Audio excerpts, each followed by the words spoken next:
Hello, world.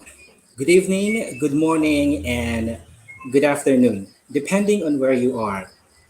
Welcome to the 137th episode of Free International Webinar brought to you by the Institute of Global Professionals, or IGP. And we are coming to you live via StreamYard on Facebook and YouTube. Thank you for joining us for tonight's session. But before we get started, I wonder if you could let us know first down in the comment section below, where are you joining in from? All right, I'll give you a few seconds to do that.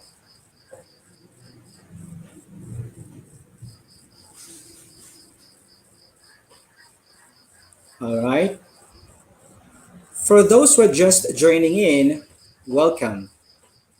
Welcome to the 137th, again, free episode of international webinar brought to you by the Institute of Global Professionals.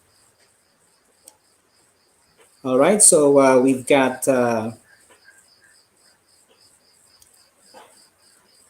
Gishan Ara from Pakistan. Welcome to the IGP webinar.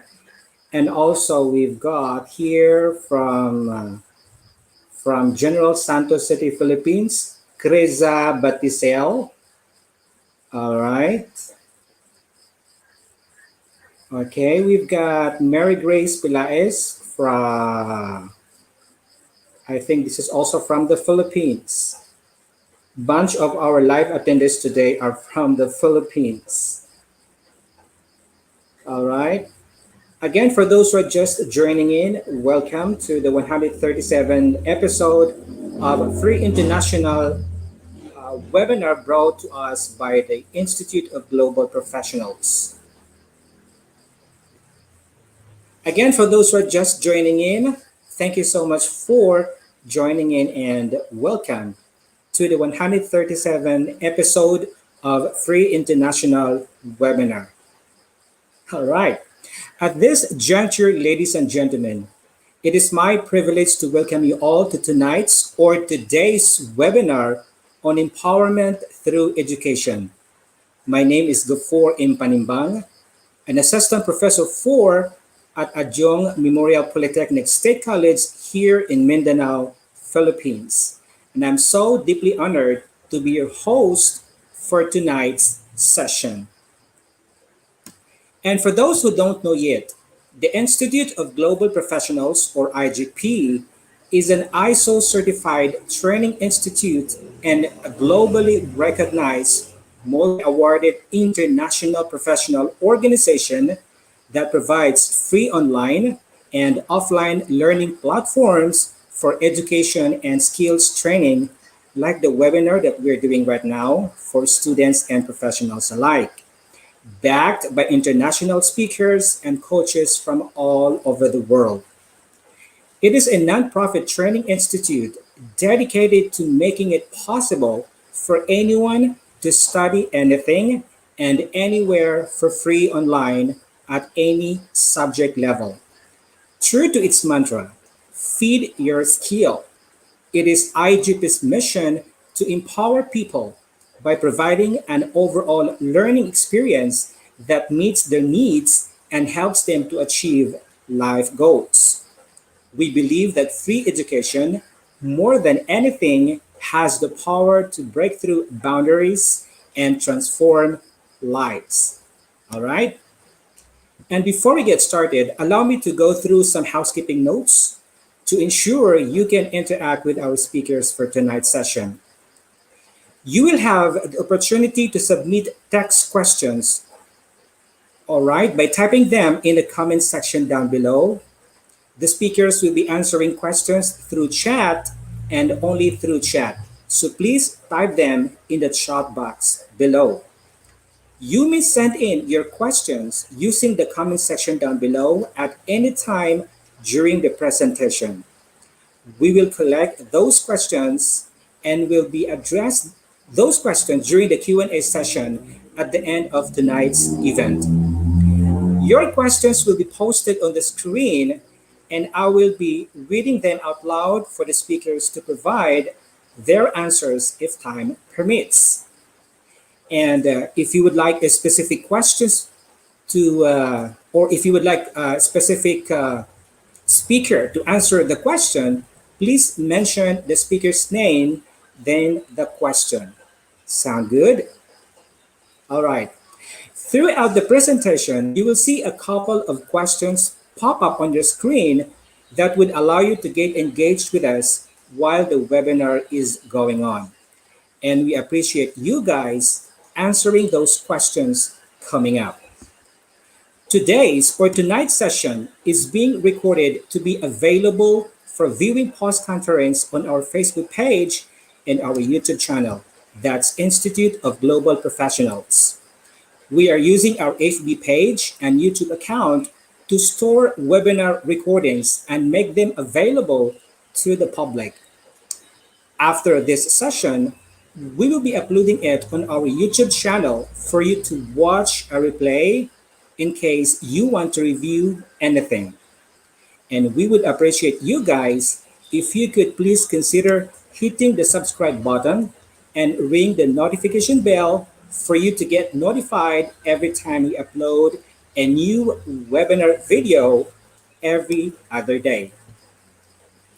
If you stay till the end, you will get a link to download your e-certificate free of charge, courtesy of the Institute of Global Professionals. The link will be provided as pinned post down in the comment section below shortly before the webinar ends. And if for some reasons you were unable to download your e-certificate after the webinar, owing to huge volume of internet traffic, please find some time to have it downloaded maybe tomorrow or the following day or the day after tomorrow. Further details on the certification process will be provided later on or as we go along. We will also be launching an exciting and interactive online quiz game competition happening after the speaker's presentation. And if you wish to join with the quiz game competition as player, just go to slido.com using your own device and browser. And once you get there, you will see a window asking you to put the event code. Just simply type in the event code and press enter. And pretty much you're good to go. The event code, by the way, will be posted on the screen just before the competition begins, so please do watch out for that. Lucky top 10 players who would have the most correct answers and fastest response time will receive a quiz completion certificate, again, courtesy of the Institute of Global Professional. And hey, if you like what we are doing here, please support us by sharing this webinar to your social media communities. Keep on inviting your friends by tagging their names down the comment section below. Give us a like and leave us a comment. We would be happy to hear from you guys. And if you have not yet joined the Institute of Global Professionals, please consider joining in. Why? Because it's free and IGP offers many benefits to you guys. And if you are interested in becoming a member of IGP, please feel free to check out our website. That's www.eduigp.com. And we will be happy to welcome you aboard and be part of our growing international professional community. All right? How does education empower individuals and societies? How does education give empowerment? Why is empowerment important in education? These are the questions that we need to uncover for today or tonight's session on Empowerment Through Education webinar. So without further ado, I would now like to welcome our speakers for tonight's session. First and foremost, I would like to welcome Dr. Lulwa Almutlaq. all the way from Bahrain. We've got Ambassador Dana Hasselum, all right, from Trinidad and Tobago. And we've got Ambassador Esther Okoro, all the way from Nigeria. We're so glad you could be here tonight to share your insights on the topic empowerment through education. All right. So, at this juncture, ladies and gentlemen, we will now turn the time over to our first speaker. All right. Allow me to introduce our first speaker for tonight's session and give me just a few seconds to pull out uh, her profile. All right. Just a few seconds. All right. So, ladies and gentlemen, our first speaker for tonight's session is actually an author. She is a motivational speaker, a life coach, and humanitarian. She is the founder of Mindset Mastery Training Institute and Global Uplift Humanitarian Foundation. She is a proud ambassador for the Ladies of All Nations International, Global International Alliance at Global International Alliance University, along with other internationally acclaimed global charities. Our second speaker's mission is to empower minds to empower the world. She believes that no matter where you come from, you can have the life you have always dreamed of. All right? She helps others through motivational sharing and is very passionate about it. Her life involves not only traveling the world, but enjoys being a wife and a mother. She is dedicated to spreading the message of hope freely across the globe and using this platform to give a hope and motivation to the world alongside with her husband and daughter.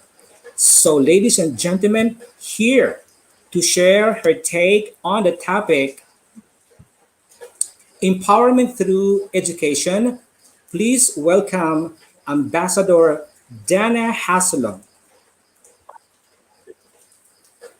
Hi everyone, I am Dana, and with me today I have my husband Nick, who is also my partner, co-founder of Mindset Mastery Training All Academy. right. So I'm very, very pleased to be here this afternoon. Thank you so much to the Institute of Global Professionals, as well as the Ladies of All Nations International. Yes. And It's a we, pleasure. It's a pleasure for us. yes, we're very, very happy to be here. So shall I just get right into just a bit of what we do, after which I'll be screen sharing. And today we will be sharing on the role of self-motivation and resilience as we speak about empowerment through education. As we know, education and empowerment goes hand in hand. We have empowerment through the ability to provide education or through education itself. So, having been doing motivational speaking, motivational work, being mindset mastery coaches, we have realized the importance for more so even ourselves to be to master our mind, to master what we're doing through education to empower others. So our mission is to empower minds, to empower the globe, and of course, we are doing this through our training that we provide to businesses as well as individuals, so interpersonal training, corporate training, as well as we're doing empowerment education as well for on a charitable level through our charity. So most recently, we've been running some training sessions with the healthcare professionals. We've done so with an Indian team, also back in my home country because I live in the United Kingdom with my husband. So we are coming to you from the UK, British Standard Time. but my home country is in Trinidad. And recently, just this week, we've done some more training again with the nurses, with the Nursing Council of Trinidad and Tobago, providing some training on self-motivation and resilience as well. So it is my pleasure to welcome to set as well my husband, Miss Islam, who is going to share with you also. Thank you very much. Very honored to be able to join you today on this session. And I'm Yes. very happy to notice that the choice topic for this session is empowerment through education, echoes our own tagline, which is empowering minds to empower the world. And that is what we operate through our program, Mindset Mastery. And that's our ultimate aim, is everybody who we can be in contact with to be able to be most empowered through their mindset, build themselves up and create the life that they want for themselves. So I'm very happy to join everyone here, and I hope everyone's having a superb evening. The thought for empowerment through education is a very powerful thought, and it reminds me of the parable or the story of, if you give a man a fish, he is able to eat for one day. If you teach a man to fish, he is able to eat for life. And that is very true and that reflects the importance of education. Everybody can have their lives built upon, uplifted, and they can have a better life for themselves, creating the best version of themselves, in fact, through greater degrees of education. It can be a bit of a myth that education is for school children or for the young, and that's certainly not the case. I myself, I'm constantly trying to have myself educated through further education tools to improve myself both professionally and personally.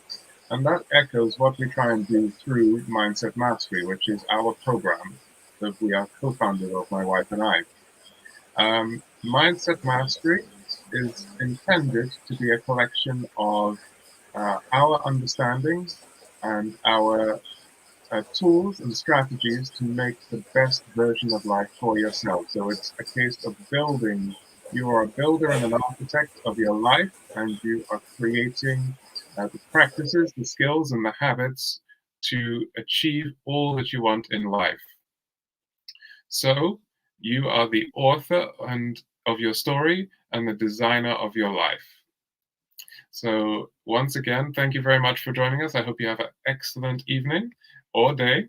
And I will begin by sharing the screen for our presentation that we will be sharing with you today.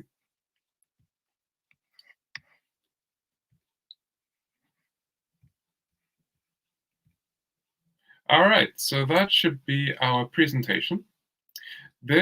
Our subtopic within the empowerment through education is the role of self-motivation and resilience. So you must be able to carry yourself, motivate yourself, and empower yourself to reach out and achieve the education that you deserve and the one that you will have to make yourself the best version of yourself. As the saying goes, you can lead a horse to water, but you cannot make it drink. You can lead yourself to education, or someone can try and lead you to your understanding, your greater empowerment, but it is you who have to step through that door. It is you who have to drink that water. So you have the responsibility to be the most motivated and resilient as you possibly can through these tools that we will be sharing with you. So what we'll be covering specifically is why be resilient, why be motivated. We have a process with you, the I Resilience process. We have 3 pillars of motivation. We have the hallmarks of resilience, and we have the keys to resilience. So this is our presentation, and we will get right started with why. It's always most important to start with why. Why do you need to be resilient? Why do you need to get motivated? I'll tell you why. There is so many adversities, so many problems, disappointments in life that you cannot help but feel discouraged, upset, lost, And it is down to you to be able to build yourself up to be more resilient, more motivated, so you can get out there and get to where your goals are, achieve them, and be satisfied and happy with where you're getting to in life, so you can get the maximum satisfaction, the maximum amount of fun from your life. So some of these problems can be disappointments. Sometimes it's you just don't have time. Sometimes it can be you're working with multiple clients, multiple supervisors. There's all these conflictions and all these array of problems that are facing you. You can be under-resourced. You could be pressured from co-workers, from customers. You could have long hours, long shifts. Everything will be standing in your way to achieving what you want to do and what you want to get in life.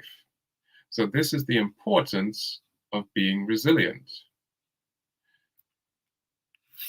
So today we are talking at the end of the session. There are 3 things that we would like to leave with you, and we'll be covering this during the course of today's webinar. So first of all, the importance of daily motivation to achieve personal power. Secondly, visualizations for your best future to achieve your personal power. And again, affirmations of positivity to achieve personal power. So your personal power is your responsibility.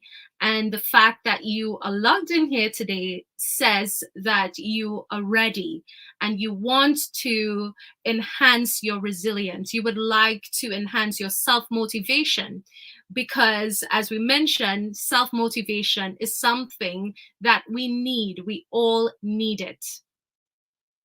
So, why resilience? We have mentioned some of the things. At the moment, we're going through a pandemic, and it's even more motivation that we need, the more resilience that we need, because there are a lot of disappointments and downturns. And when we say resilience, what do we mean? Resilience is the ability to sustain a state of positivity and focus amidst difficulty, adversity, trauma, tragedy, or stress. It's returning to a positive mindset after experiencing difficulty and setbacks. So if we picture a rubber band, when we stretch that rubber band, no matter how much we stretch that rubber band, what's going to happen? One of 2 things. Is it going to return to that state, the first state it was in, or is it going to snap? We're hoping that resilience is like the rubber band that helps us return to that first state. So it's sustaining that state of positivity, sustaining that focus, even though we endure difficulty, adversity, the stresses of life, tragedy, the loss of loved ones, and so on. Absolutely. The importance of resilience is to be able to return to your natural state as quickly as possible. So that's what we're trying to share with you this evening, this morning, wherever you may be. Our process to assist with this is called the I Resilience process, which is a wordplay on resilience. We are re-silencing the mind. So often, the mind can be the cause of negative mental chatter. This can be the thought that you cannot do something, you shouldn't do something, the thought of friends or relatives or people you know giving a negative mental commentary that you are entertaining in your mind, and it is preventing you from being at your best, feeling at your best, and achieving your best. So we do not want this negative mental chatter. It's inevitable, but this is a way of silencing it. So, first of all, we may be feeling ourselves at the center of a downward spiral, where we feel overwhelmed, or we're feeling too stressed out to even attempt something or to go through and achieve something. So what we must do when we realize that we are in this space of negativity, negative mental chatter, we must pay attention to that experience. We must say This is negative mental chatter. This is just my mind talking. This isn't me. We have to realize this because it's not you. This is just your mind chattering away and trying to keep you back from what you're wanting to do. You have to be willing to learn from this experience, this negativity, whatever it is you're going through, and you then realize that it's not a disappointment or failure. It is the possibility to be a success. It is a success in the making. Adversity is an opportunity for you to become better at whatever the situation may be. So, from the realization that you're having negative thoughts, you acknowledge them. This is the first step on overcoming them. Next, convince yourself, tell yourself that this is an opportunity for great success to come to you. And lastly, there is the quote, "This too shall pass." All negative emotions, situations, problems, and adversities will pass. They are all temporary. Therefore, we can be comforted in at least this problem isn't going to be a problem for us very much longer. It will have an end.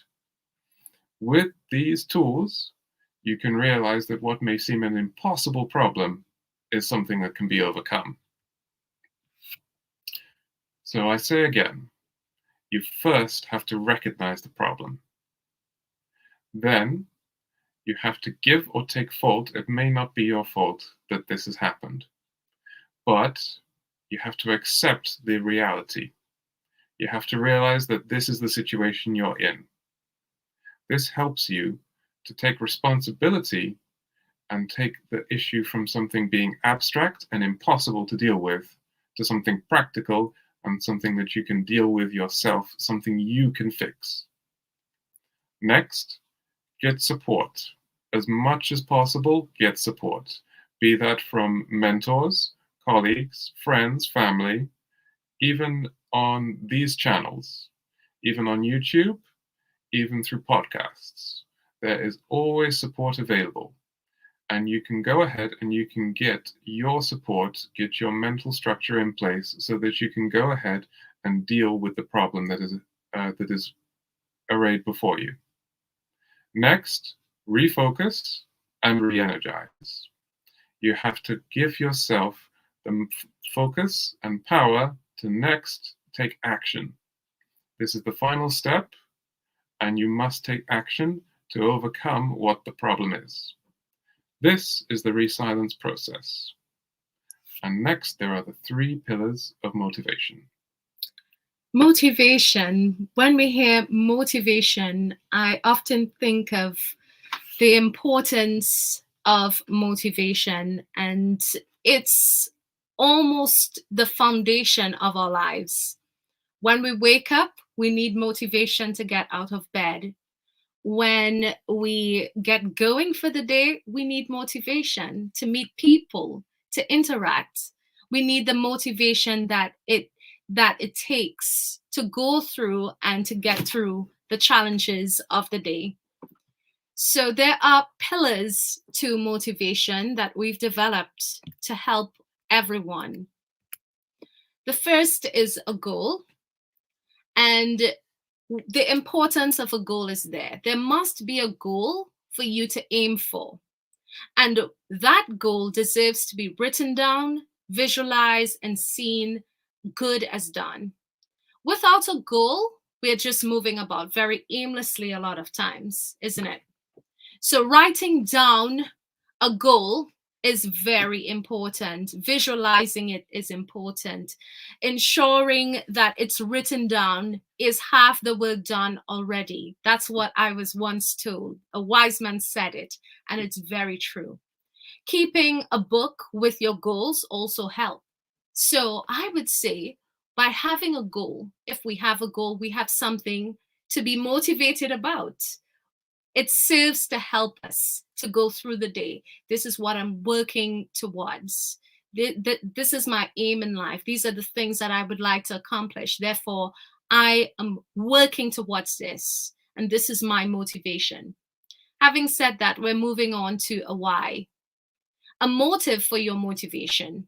Why does this need to be done? Why do you need this to be done every day? Why do you need to go to work and face the day? Why do you need to work hard? Why do you need to work smart? Why do we need to go after the goals that we have had written down? How is this getting you to the life you want or the life you like accomplished? So it's important to have that why. Is your why the family that you have and you would like to create a better lifestyle for them, for yourselves, for your loved ones, for your community, for your country? It's very important to understand and have that written down inside of your hearts every single day, because that is going to serve as a motivation in itself. The third thing is repetition and renewal. Just as we take a shower every single day, we need to be motivated every single day.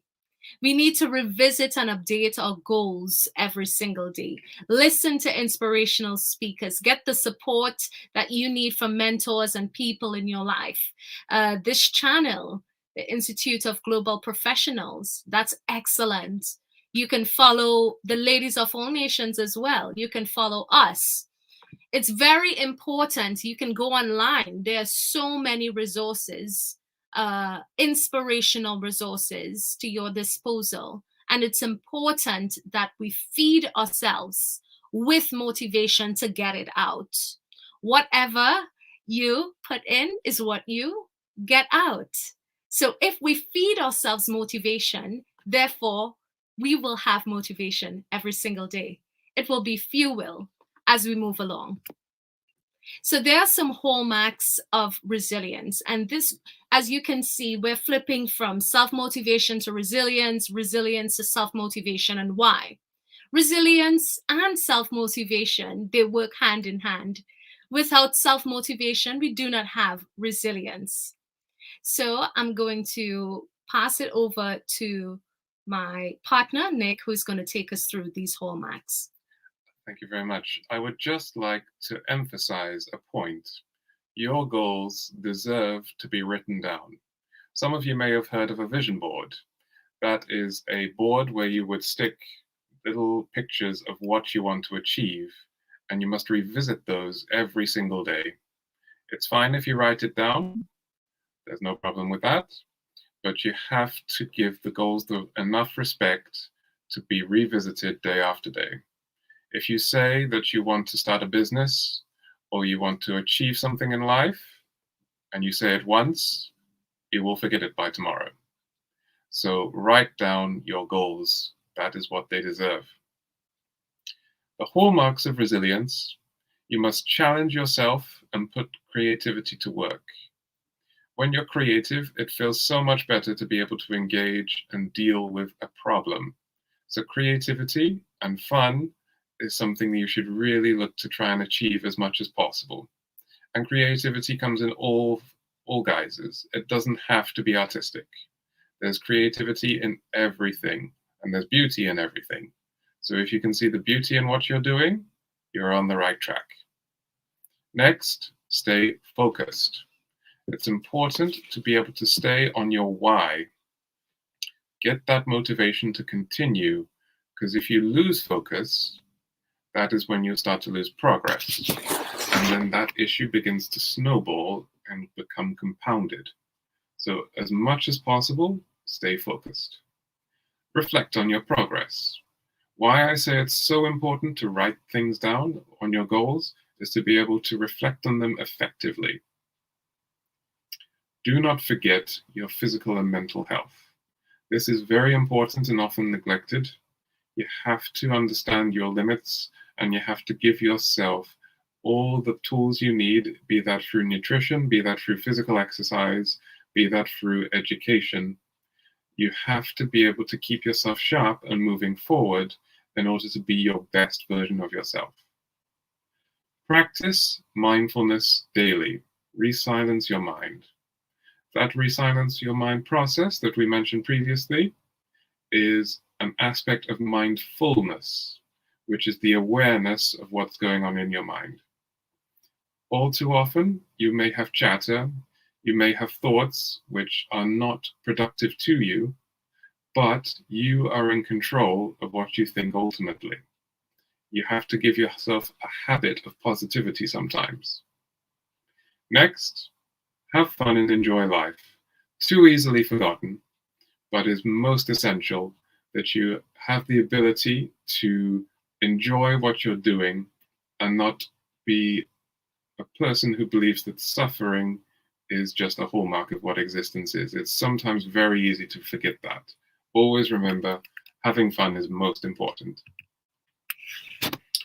Next, on the hallmarks of motivation, is to set smart goals, specific, measurable, achievable, realistic, and time-oriented goals. Most important, and when you're setting your goals, try and have those goals match SMART. Next, be accountable. Have someone that you know check up on your progress to achieving your goals. If that's your supervisor, your colleague, a partner, a friend, a spouse, it has to be someone who can ask you what you're doing and be able to ensure that you're continuing on your path. Be open to change. Sometimes, often, the way that you're doing things is not the best way to do it. So be open to suggestions. Learn from situations. Allow people to give you criticism. This way, you can improve where necessary and have the best version of what you're doing always being improved. Through constant improvement, that is perfection. Practice the fundamentals of your life. There will be fundamentals to your business, to what you're doing, to your skills. It's always important to reacquaint yourself with them, especially if you're managing people who are achieving what you need them to do. Visualize the best version of yourself. This is most important. When you're writing down your goals, always visualize yourself through your own eyes achieving what you have set out. So that could be for any goal, and I invite you to look at your list of goals and each in turn imagine yourself in a situation where that goal has already been achieved. That is the power of visualization, and it brings you so much closer to making your goals a reality. So next, we will share with you the keys to motivation. So at one point in my life, and this is speaking from a very personal space, I have been down. I felt less self-motivated. I felt depressed about life. At one point in time, it was very difficult getting up, getting out, going through the day. I have written a book. It's called Power from Pain. And this book was written from that place to help others, to help women to overcome, to get the power that they need from pain. And every time I think about motivation, it leads me to thinking about helping someone else. It helps me to think about the why that we spoke about. It gives me a vision. It gives me motivation, what I need for life every single day. And that's what I want for you. That is what we want for everyone who's tuned in today to today's program.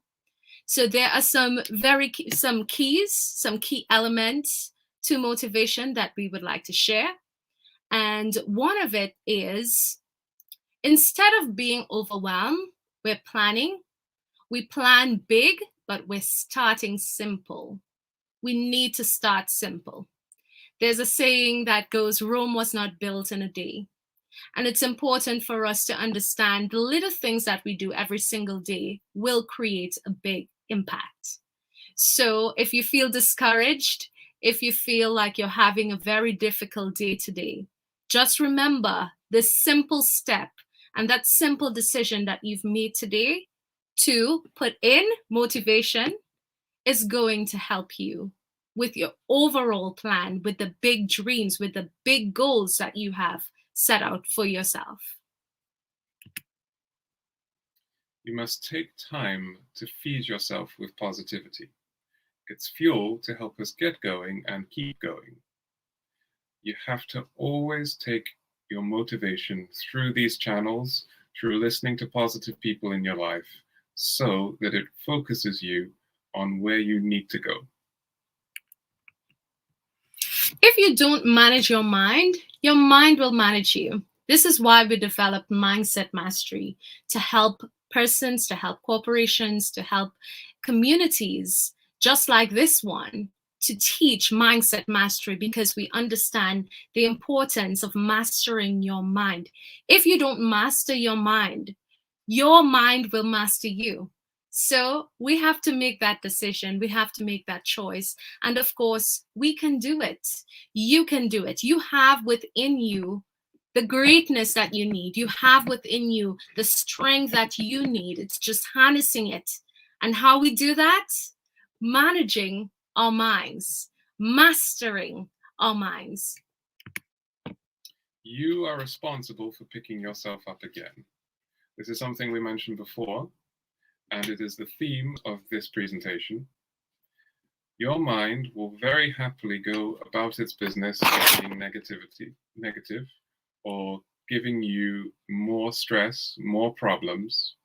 But at the end of the day, you can build up your mental habits, you can pick yourself up, and you can keep attempting what you need to do to achieve your goals. It doesn't matter that you fall 100 times, you get back up 101 times, and it is you who pick yourself up. So the difference between who you are and what you want in life is what you do. So I'm drawing on that point. Just life is an echo. What you send out is what will come back. So having said that, take time to appreciate life. Make it meaningful. Live life. Laugh. Love. My husband and I, when we've met on our first date, we've taken a trip all across Europe. We've bungee jumped, we've skydived, and we've built for ourselves the importance and the meaning of the love that we share through adventure.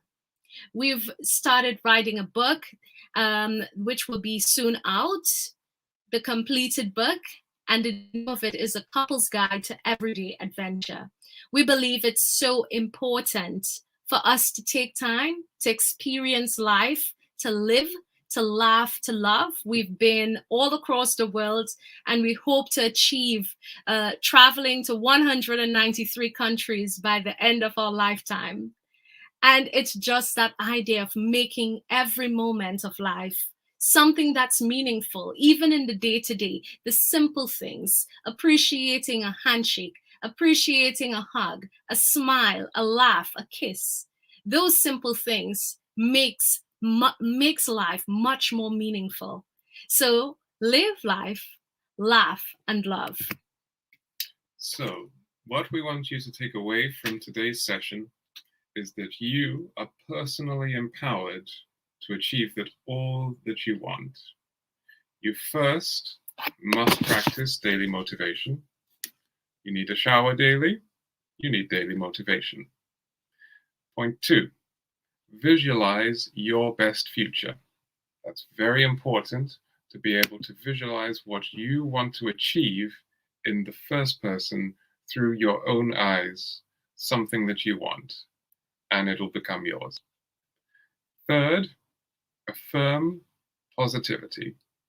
Rewrite your mental habits and your mental thoughts, your script, via positive affirmations.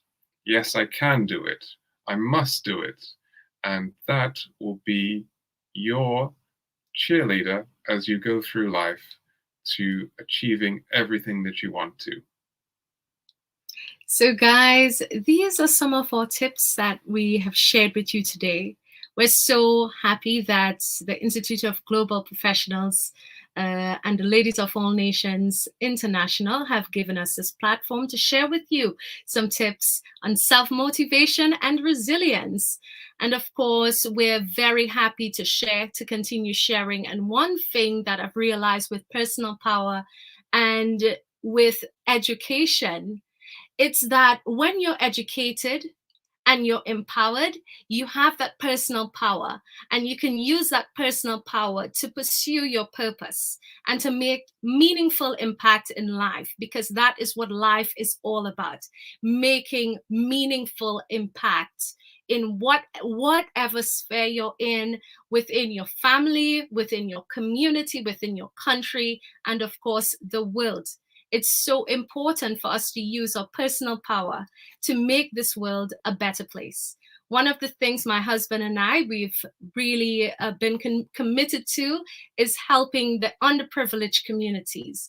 And that's why we founded the Global Uplift Humanitarian Foundation. And it's to help empower communities. So we've helped donated some books, we've donated even help support the period poverty initiative within Africa. We've been donating money, toys to Trinidad as well, to the kids back in the Caribbean within the underprivileged communities, and through our motivational sessions.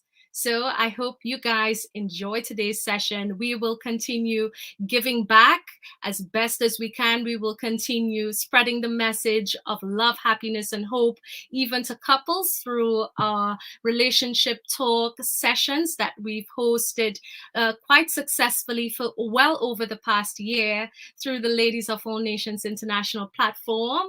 And we have one that's coming up within August. So feel free to, we would like to take this opportunity to invite everyone who would like to be a part of that session as well. It's on August 29th.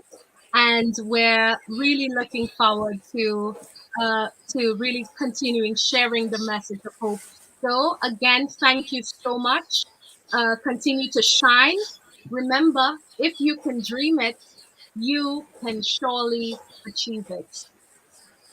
Thank you so much. Thank you. All right, there you go. Thank you for taking time to prepare for such an extraordinarily wonderful presentation. I mean, thank you both, including your supportive husband. All right. No doubt you have the same profession, and the beauty in there is that you both have compatibility and understand each other better. All right. Since you and your husband are working together in the same field, and you know each other's work clearly, and hence could easily help each other, especially in times of need. All right. Let alone the trust. The trust is really there. Anyway, ma'am, and to you, sir, your lecture had a very significant impact of the many, especially among our live audience tonight, who at this time is really experiencing frustration, disappointments, trauma, and everything. And we were quite impressed with the tips you have shared with us on how to be resilient, all right, during this time of pandemic. No wonder our live audience will take your words into action by the tips you have shared with us. Thank you for reminding us to stay motivated and to be positive all the time amidst these challenging times, and discard negativity for us to get ourselves back on our feet. All right. And also, I'd like to point out the proverb raised by Sir about a proverb of giving a man a fish.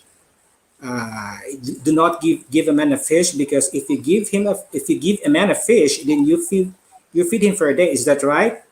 That's Whereas if you teach him how to fish, then you feed him forever. That's the essence of providing an education as an empowerment to the people for them to feed themselves forever, not just one day.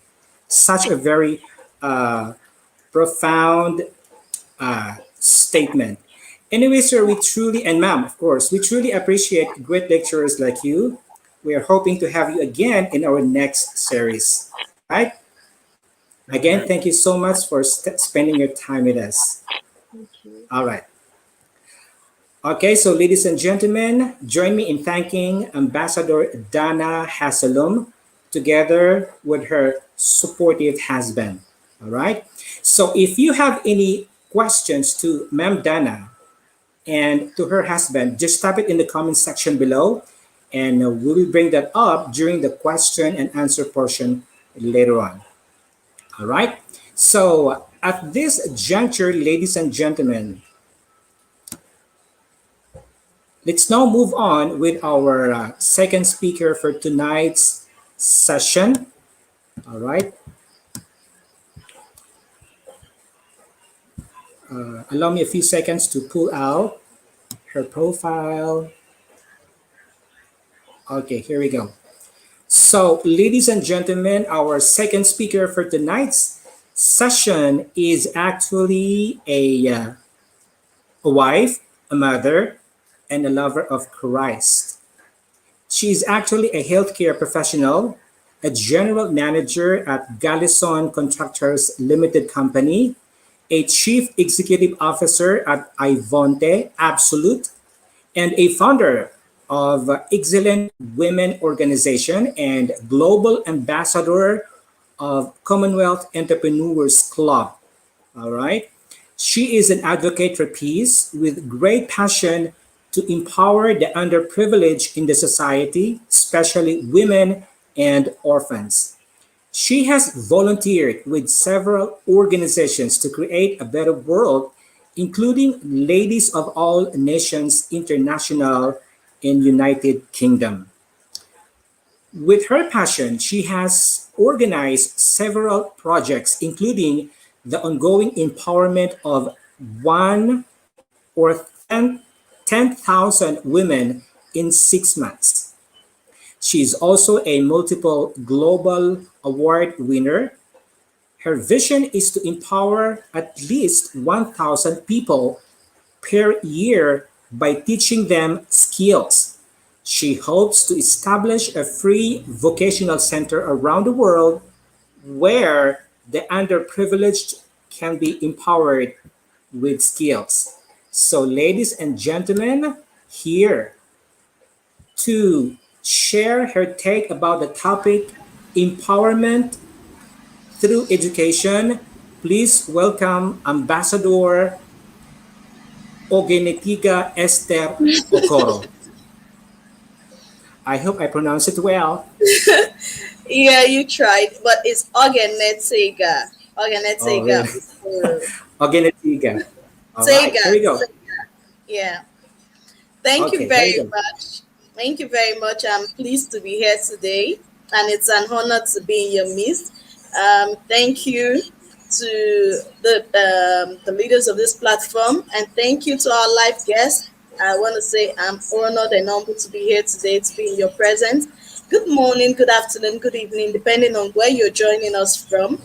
Hello from Nigeria. I am here from Nigeria, and I'm in River State, Port Harcourt City to be precise. So, learning that I will be talking about this topic gave me great joy because empowerment is something that is close to my heart. I have passion make to empower people, to help them to become the best version of themselves, not just through formal education, but through any means possible by finding their true selves and finding who they want to be. So today I'll be sharing with us some details on what I want to talk about, when it comes to empowerment through education. I'll be talking about a shift from the formal education for empowerment. This is a little bit about me, which you've heard. I wouldn't want to bore you with all of that. So let's go straight into the topic for today. Education empowers people with the knowledge, skills, values they need to build a better world.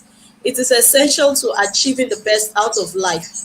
The cultural myth of the empowerment through education says that because people is created equal, privileged birth notwithstanding. Empowerment, education is something that builds us, that molds us to be better people. It molds us to become a better version of ourselves by teaching us the basics of life. Formal education in schools teaches us a lot of things when it comes to different subjects. We do English, we do mathematics, geography, agricultural science, so many of it. Through hard work and perseverance, not luck, can one achieve their dreams. Empowerment through education can be signified by the ability to think critically, communicate effectively, and literacy. Moving ahead, let's talk about the types of education. I know many of us might know all of this before now, but I want to give us the framework of what I'm talking about before I dive Hello, into Ma'am it. Oporo. Sorry to Yeah, interrupt you, but I think you need to maximize your slide. Would you mind okay. maximizing your slide for, Oh, sorry about that. yes. So, okay. Okay, Okay, so you're good to go. let's go to the types of education. Typically, we have three types of education, namely formal, informal, and non-formal. Formal education is limited to schools. It is done conform to the walls of a classroom, while informal education is knowledge gotten outside a structured formal classroom environment. None, we also have informal learning comes in many forms, including parental teachings, viewing videos, which YouTube is something that has really helped us. A lot of people have gotten informal knowledge from YouTube because we have a lot of how-to videos on YouTube, and many of the social media platforms has really helped us also by sharing. People have used them to share knowledge, to connect. So those are informal learning or informal form of education. Self-study, reading articles, participating in forums and chat rooms, performance support, coaching sessions, games, etc. Moving ahead to non-formal education is an integral part of a lifelong learning concept that ensures that young people and adults acquire and maintain the skills, abilities, and dispositions needed to adapt to a continuously changing environment. Non-formal education is what is done from basically maybe trying to increase your knowledge, or let's go to adult education, trying to move from where you were before to another level of education, promoting or increasing your knowledge in a subject or in a topic. So from our definitions above, it is understandable that education is primarily the process of obtaining knowledge, whether formal, informal, or non-formal.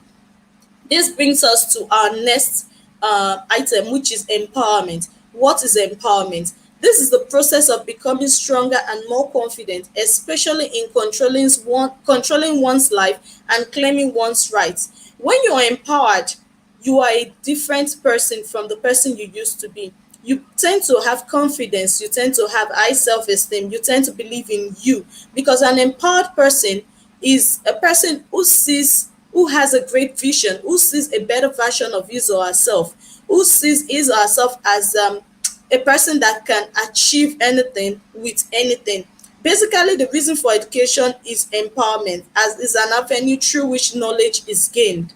With the high rate of unemployment, youths are losing faith in formal education and diverting to skills. Yes, that is the truth, the truth of today, because a lot of youths believe that they cannot really achieve their goals while being conformed to the classrooms. They cannot really achieve their goals while learning subjects that do not really go with their vision. But today, everyone is an entrepreneur. Looking at the educational chart below, we can see why students drop out of school. We have monetary cost, insufficient interest, labor needed, unlikely or unable to join GSS, unfavorable distance, had enough schooling.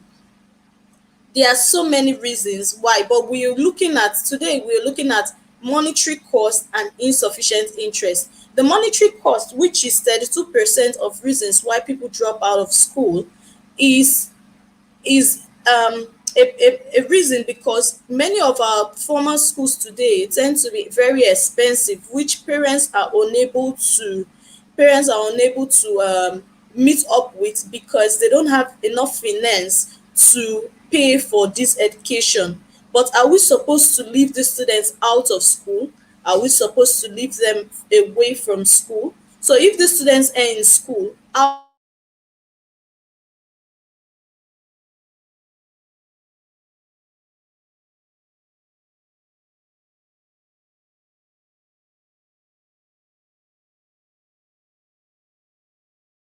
that speak, to communicate. I won't have it. Gives you a different level of confidence, because it teaches you the basics to build your personality, to build you to know that I can be more than who I am today. So formal education, I'll repeat it again because it is important in the formation of every person. But if you can't afford it, then we have to have a shift from the classroom, because not everybody can be a professional, can be a doctor, can be a lawyer, can be a nurse. Everybody has something in them that makes them unique, that make each of us unique. And that is why we have to believe in ourselves. And personally, I believe that catching them young is the best. We have to try to detect who these persons are supposed to be, or who they want to be from when they are young. If you look at the picture on our screen, you will see that from our chart, 26% of the dropouts are due to lack of interest. If you're looking at the picture, you will see that these students are not interested in whatsoever topic that is being taught. Not all students are this way. I'm not trying to say that formal education is wrong, but there are some students who inside of them really want to be creative, who wants to make out things with their hands, who want to start building things with their hands, who wants to be a better person rather than being conformed to the classroom. They want to be practical. Yes, there are some people who have this practical brain, who wants to be practical in everything they are doing. 35% is lack of fund. Yes, there are so many underprivileged. Like I said earlier, I work with the underprivileged community, and I have seen a lot of people who, they are brilliant, they are intelligent, they have the knowledge to do so much to change this world, but the funds is holding them back. They cannot gain that knowledge they seek to help them become a better version of themselves, because the money is not available. So truth be told, power has shifted hands. There are several billionaires in the world today without formal education. What did they do different? What did they do differently? They converted their passion to power. Passion is energy. Feel that power that comes from focusing on what excites you. Oprah Winfrey said that. You have to look at, what is my passion? What is in me? And let us incline our knowledge, or let us incline our teachings, our educational system, to helping these people believe in themselves, believe in their passion. What do they really want to be in life? What are the things? Growing up, you see a child, as a mother, I have seen my children, and I always want to watch them to see what they love doing. What is it that they like concentrating on? What are the things that they really want to do? And if you concentrate on this when it comes to the youth, or when it comes to your children, it will help you to understand their personality, to help you to understand who they want to be, and that will help you to mold them to become a better person. Let's take a look at some of these billionaires. We have Bill Gates. He is the billionaire co-founder of Microsoft Corporation, the world's largest software company. He dropped out of Harvard to focus on building Microsoft. According to Forbes magazine, Bill Gates has held the position of the world richest man for 13 consecutive years, and is not showing a sign of letting go of that position. Bill Gates is not a graduate from Harvard. He is a dropout, and he concentrated on building Microsoft, which is a skill that has helped him to become the person he is today. Orji Uzor Kalu is one of the richest men in the soil of Africa. The young billionaire was rusticated from college for his participation in students' protests. Instead of lamenting over his predicament, he started trading on palm oil, and from that humble beginning, he grew his business into a conglomerate slug group. True, though he was later pardoned by the school authorities, he rejected the amnesty offer, thereby refusing to return to school.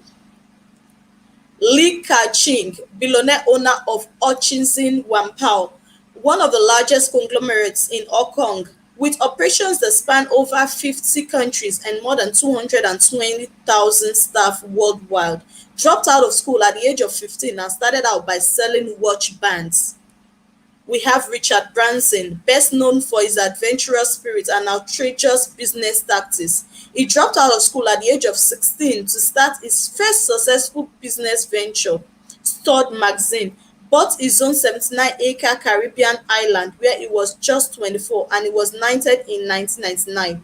He is a billionaire, founder of the Virgin brand, and his 3,360 companies. His companies include the famous Virgin Atlantic Airways. Looking at Michael Dell, he dropped out of college at the age of 19 to start Pieces Limited, later renamed Dell Computers Incorporated. Dell became the most profitable PC manufacturer in the world, making Michael Dell a billionaire. Henry Ford, this automobile billionaire, was born in abject poverty. He never saw the four walls of school, but he went on to build Ford Motor Company and became one of the richest men that ever lived. Thinking is the hardest work to do. That is why so few people are engaged in it. Henry Ford said so. Walt Disney, once regarded on the most influential animator, because of his creativity with cartoons. He dropped out of high school at 16, founded Walt Disney, a company which now has an annual revenue of about $30 billion. If you can dream it, you can do it. Walt Disney said so. So, looking at these billionaires, I wouldn't want to bore you with so many, but there are a lot of them, over 50, 55 of them, that were out of formal education but discovered their self, discovered who they really want to be, and use that passion to become a better version of themselves. What are the steps to becoming who you want to be? Self discovery. Discover your personality. That is why I say, if the person is still a minor, then the guardian or the parents should be in the best position to help them discover who they want to be by watching their activities. These are all part of education, because when you watch your children, or when you watch your words and see how what they do, how they do it, and the passion they have in doing it, the energy, the happiness, the joy you see them in doing these things they are doing, you will help them in building that passion. You will help them in building that thing that they want to be. Let's take an example of, you see your child who always wants to sing or enjoys dancing. And my daughter always loves ballet. Whenever she hears music, she will want to dance. And I've told myself I will definitely put her in a dancing school to build her. Not that she wouldn't go to the formal school, she will, because she needs that knowledge to build herself, to build for communication and for other things. But I will build that passion in her to be a dancer. If you see somebody that is singing, you help the person to build that passion to become, because that is how you can help the person to be the best version of his or herself. Change of mindset. We have to change our mindset from thinking that we have to go, it is compulsory. You in the world today, a lot of people look down on people that are dropouts because they think that they are not up to standard, because they think that they are not like them. But let me tell you the facts today. If you Many dropouts, they are far, they have more, they have so much in them that are even better than a lot of people that are graduates of universities or higher schools or PhD holders today, because they have a lot that are left, that are inside of them, that they really want to bring out. So when we change our mindset and we work hand in hand with these people, we will be able to bring them to light, bring their passion to light, and bring their personality to light, which will make the world a better place. Then we have to building self-esteem. After you change your mindset, or you change the mindset and you start beginning to work with them, we have to build our self-esteem, because a lot of people, their self-esteem is so down because they feel, oh, I am a dropout, I cannot be anything good, I cannot be a better person, I cannot be who I really want to be. No, that is a big lie. That is a lie you're telling yourself. You can be anything you want to be. Like what Disney said, he said, if you dream it, you can be it. Yes, you can. It doesn't mean that you have to be in the classroom to be who you want to be. There are several ways of education, like the skills acquisition program we are doing today. My organization, Ladies of All Nations, is doing. We are helping in molding women to become a better version of themselves by teaching them skills which will help them to become business owners. And when they are business owners, they can, because these things will shift their mind, because there's a saying that says, an idle mind is the devil's workshop. When you've given them a business, when you've given them a skill to do, you take their mind away from every other thing, because their mind will be concentrated on what they want to do. By then, you are building the economy of the world, and you are also creating peace, because when these people are empowered, or when they are skilled, they wouldn't have the mind of going to crime. No, they wouldn't have the mind of going into anything that will cause issues, because they are concentrated on what they want to be. They are concentrated on this business or this skill which they are doing. So it's best we build the self-esteem of people and teach them to set their goals. Yes, setting your goals. Teach them to set their goals, to know who they want to be. This is who I want to be. I'm very sure that Bill Gates might have thought of, oh, I want to be a billionaire by this time of my at this age. There are so many goals we could set for ourselves. My speaker that spoke before now, she said that we're talking about smart goals. Yes, your goal has to be smart. You have to make sure that they are smart before you can move ahead with them, and you have to set goals that you know that are attainable.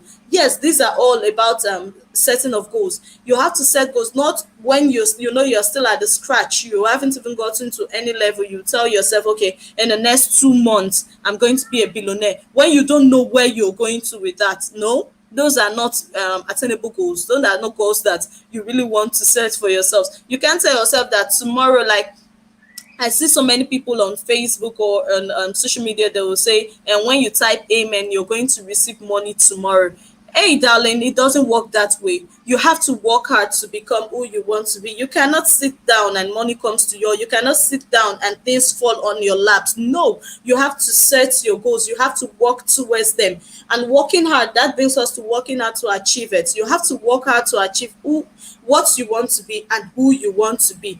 Being the person I am today isn't didn't start from before now. I wasn't even, I don't think I'll be able to sit facing the screen today talking to you, because I had this fear. Whenever I come online like this, I tend to become very nervous. I will be shaky, but today I am bolder than I was today, because I worked hard to become the person that you want to be. You have to work it. You have to do something to earn something. You have to do something to become someone. So let's go. You might have told yourself, I won't do it, I can't do it. Or today you can also tell yourself, I want to do it. How do I do it? I will try to do it. I can do it, and I will do it. Then yes, I did it. So do not tell yourself, like you see from the lower level, do not tell yourself, I won't do it. Do not tell yourself, I can't do it. Tell yourself today, I want to do it. Ask yourself, how do I do it? And you start working on it. I will try to do it. That is when you're failing, because failure is something that is compulsory whenever you're doing anything in life. There is no man, nobody in this life that hasn't failed once in his life. But the ability to move ahead, the ability to dust yourself after failing and standing up to become a better person, that's the drive you need to move. That is the drive you need to become an empowered personality. So I can do it is when you've picked yourself up from that failure, you tell yourself, I can do it. And then you say, I will do it. And hey, yes, I did it. So, talking about all of this, it begins with you. Oh, sorry about that. I'm just going go back to this. Sorry, that was a shift. Okay. Learning begins from you. You have to learn, unlearn, and relearn. Education never ends. Continue revamping yourself. Become the best version of yourself and be empowered. My name is Tega Okoro, and I want you to become the best version of yourself. Thank you.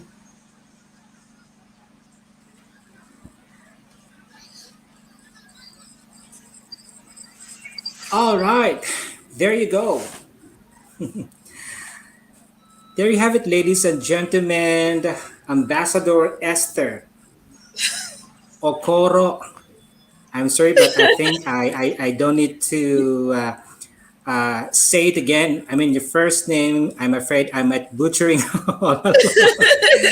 You're Anyway, doing very well. You're doing so well. anyway, can you all give round of, I would say, a virtual round of applause to Ambassador Esther Okoro for such a very informative presentation. Thank you, ma'am, for making time to sit through this presentation. It was lively, engaging, and fulfilling because of your presence. You know what? I was particularly interested in your discussion, in your presentation about the data that you've just presented, wherein it shows that 60% of the youth are, I mean, the cost of dropouts was on account of financial constraint on monetary cost. I hope the governments around the world will do something about this, Yeah. right? Just to get them empowered. And also in your presentation, you were able to show us a table which shows that 26% of our youth are dropouts because of lack of interest, and it simply manifests that they're not motivated to go to school.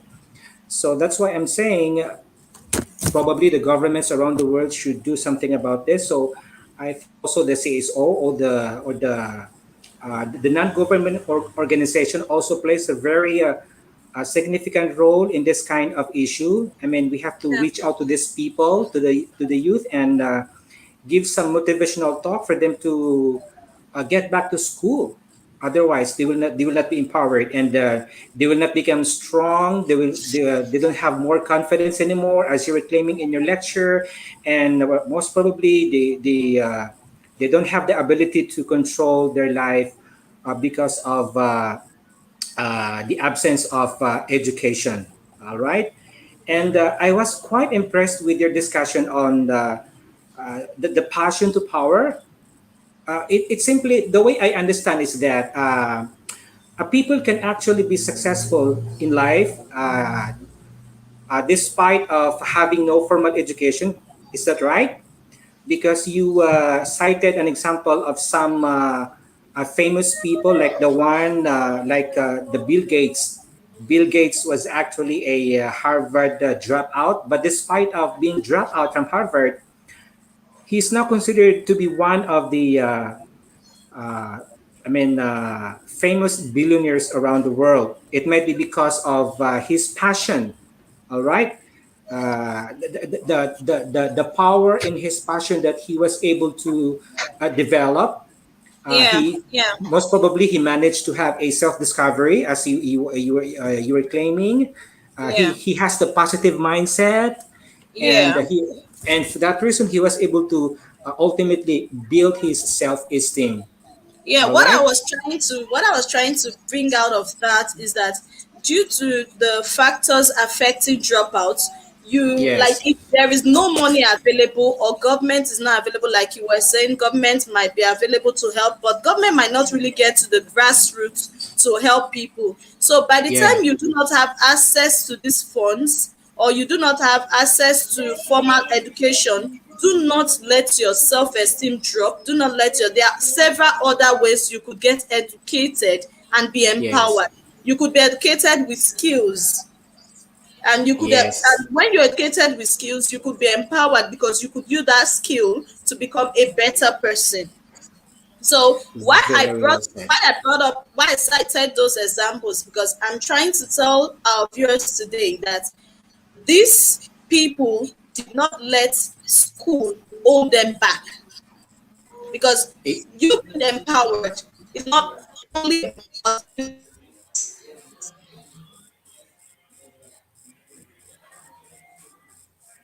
try to become a better person. Do not, because we are working towards world peace. We wouldn't want dropouts to go into crime and make the world bizarre or start starting up wars here and there. When they are occupied, they wouldn't have the mind to do anything. So let us work hard and be empowered. exactly. Let's work together to empower people throughout the. I mean, all over Yeah, the world, especially among the youth. yeah, Okay, which I do believe they are the future hope of our, I mean, the entire universe, Yes, yes. so to speak. We once again thank you, Ma'am Esther Okoro, for such a commendable job, and we look forward to having you again in our next series. Your Thank you. presence here definitely enriched this webinar, and for that we remain grateful. All Thank right, you. Yeah. no problem. All right, there you go, ladies and gentlemen. Join me in thanking Ambassador Esther Okoro, all the way from Nigeria, for sharing her take on the topic empowerment through education. All right, but before we call on our third speaker, all right, we would like to congratulate on behalf of the Institute of Global Professional, Ma'am Vanessa T. Santos, for showing us his or her continued support to IGP by having his or her regular attendance on our webinar series. And for that reason, the Institute of Global Professional is pleased to award you the lifetime membership certificate. All right. So for that, congratulations. Round of applause. All right. There you go, ladies and gentlemen. And by the way, if you have any questions to ask to our second speaker, to Ambassador Esther Okoro, kindly please drop a note down below in the comment section below, and we have to bring that up during the Q&A segment of our event for tonight. All right. So at this moment, ladies and gentlemen, it's now time for us to introduce to you our last but not the least speaker for tonight's webinar. So just give me a few seconds to pull up her profile. All right, there you go, ladies and gentlemen. Our third speaker is currently a member of Capital Municipal Council of Kingdom of Bahrain. She has an exciting career in both private and public sectors, acquiring high level of knowledge and expertise. She established and led private businesses such as Golden Trust Business Consultancy, Golden Trust for Training and Consultancy, that's actually a training institute, and Golden Bio Trading, which contribute to economy and ensure knowledge sharing and transfer. Our second speaker is a PhD in Education and Human Development at Vanderbilt University, United States of America, and a master's degree in Vocational Education and Bachelor of Science from Northern Arizona University, USA. She is is she is rather or rather she is a chartered fellow of Chartered Institute of Personnel Development in UK, a certified human resource practitioner from Michigan Business School, USA, and a Cranfield University School of Management, UK. She is also a certified practitioner in occupational testing and occupational personality questionnaires. All right. In August 2006, she was awarded an honorary doctorate in business administration at and Oxford Innovation Award from Oxford Association of Management in UK. On 2007, she was also awarded as Professional Excellence Award from Oxford Center for Leadership and Oxel Fellowship from Oxford Center for Leadership in the year 2008. She has a banking experience at one of the leading international banks. That's the Arab Banking Corporation, or Bank ABC BSC, where she progressed to the role of Senior Vice President. Her role involves management at senior level, leading human resource management at both an operational and strategic level. She started her career life at Ministry of Health and College of Health Sciences, assuming several positions and roles that contributed towards a very successful and rewarding career, being a technician, instructor, lecturer, head of training program, and acting chairman of a division, a senior curriculum specialist, and head of educational development center. She worked as vice rector of female branch of the University of Business and Technology, Jeddah, Saudi Arabia, and taught MBA courses. She has teaching experience at University of Bahrain as part-time assistant professor and supervise MBA student at BIPA, Bahrain, and act as external examiner for MBA students.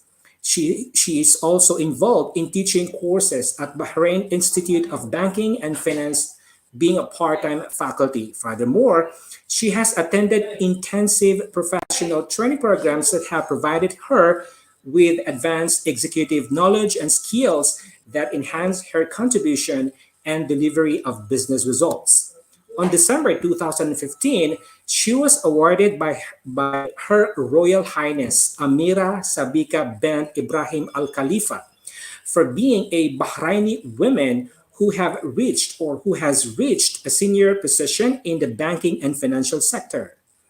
She is a member of advisory committee of Bahrain Society of Training and Human Resource Development. He was the deputy chairman of the board of trustees at Bahrain Human Resource Development Fund for banking and financial sector.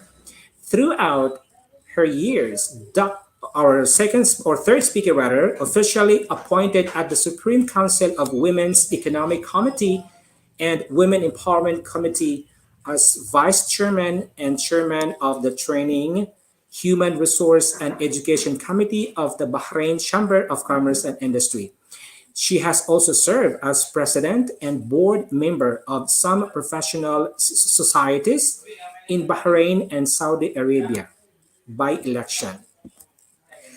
Our third speaker has served the community as volunteer in many professional organizations such as Arabian Society for Human Resource Management, being a board member, Bahrain Society for Training and Human Development, being a life member, Bahrain Management Society as board member, Bahrain Society for Small and Medium Enterprises, being the president and board member as well as advisor, Bahrain Society for Private Training Institutes, ex-president and board member.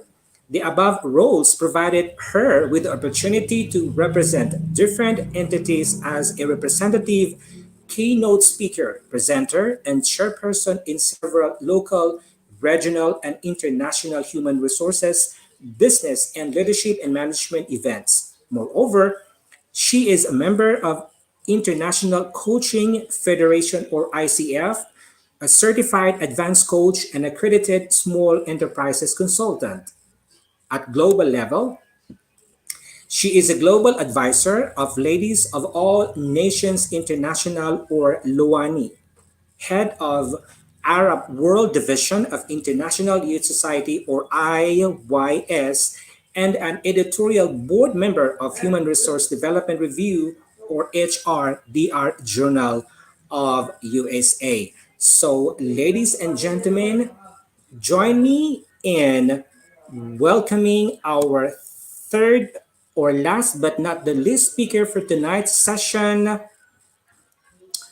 Dr. Lulwa. Oh, sorry about that. Okay, I will take responsibility for this. All right, again.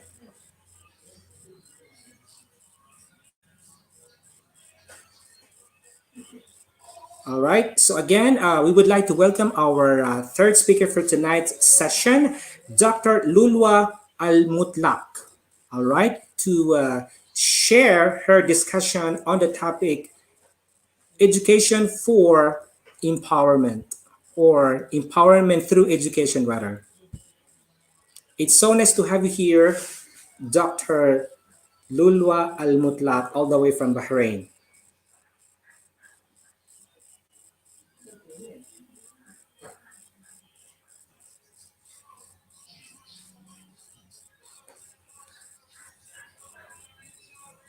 Hello, good evening, ma'am.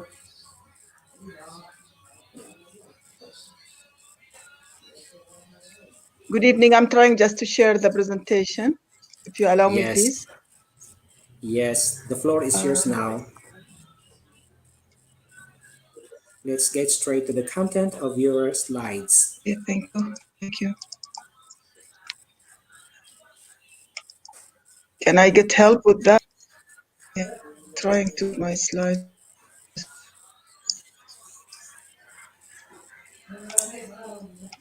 Sure.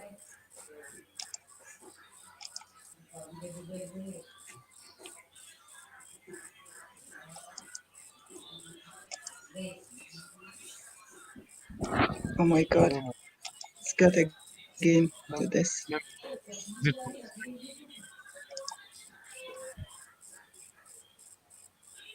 hello?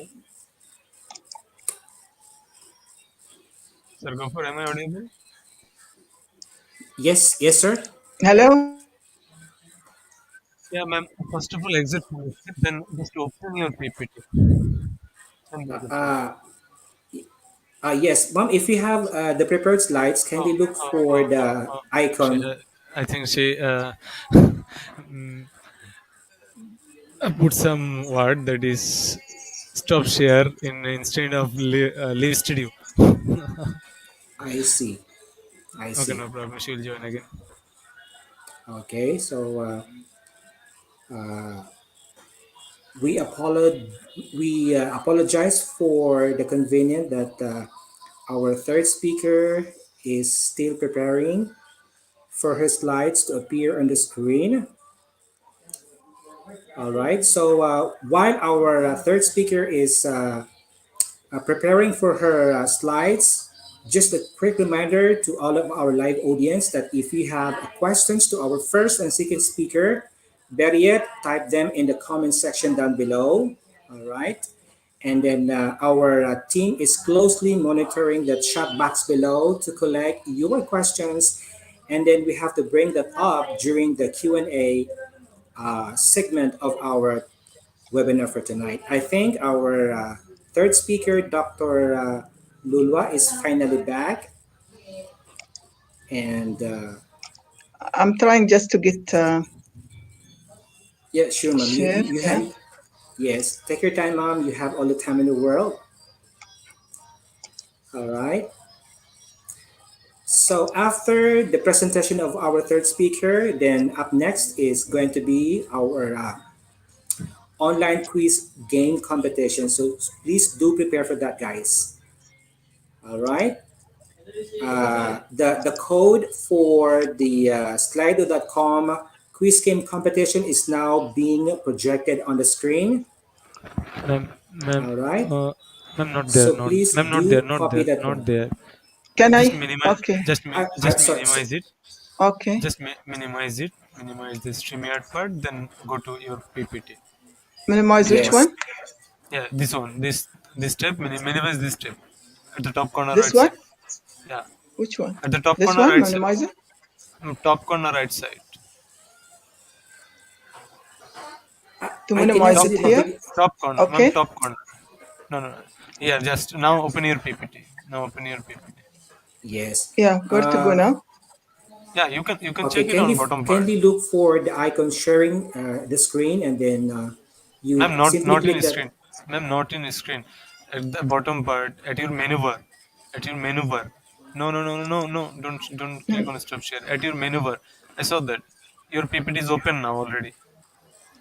Actually, I myself cannot see it because it's been covered by I cannot the. see it. Sorry. Ma'am, you can check Okay, so there you go. at the bottom part. At the bottom part, your Okay, PPT is already open. yes. At the bottom part, you will Ma'am, see ma'am, several icons. don't click on anything. Just click on your menu bar. Okay. Click on your menu bar. Okay, This is so here? Make it. No, no, no. Ma'am, Oh my exit God. full okay screen. at the bottom Exit part of full your screen. screen. Hello, ma'am. At the bottom part of your screen, you will see the PowerPoint icon. Okay, uh, First of all, exit full screen, ma'am. okay. You can actually This one. Yes, ex- yes, that's it. yes. Now move to the next slide, ma'am.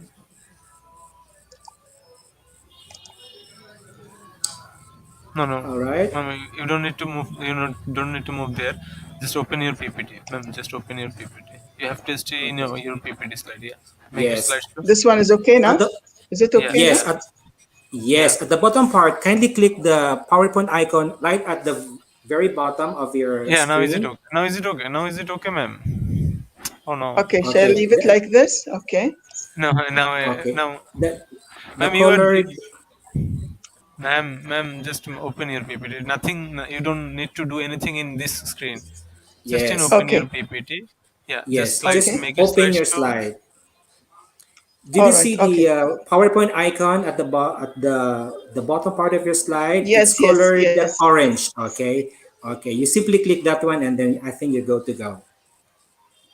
Now where to Ma'am, you go? already, ma'am, you already I open already. your PPT. Just, ma'am, go back to your PPT.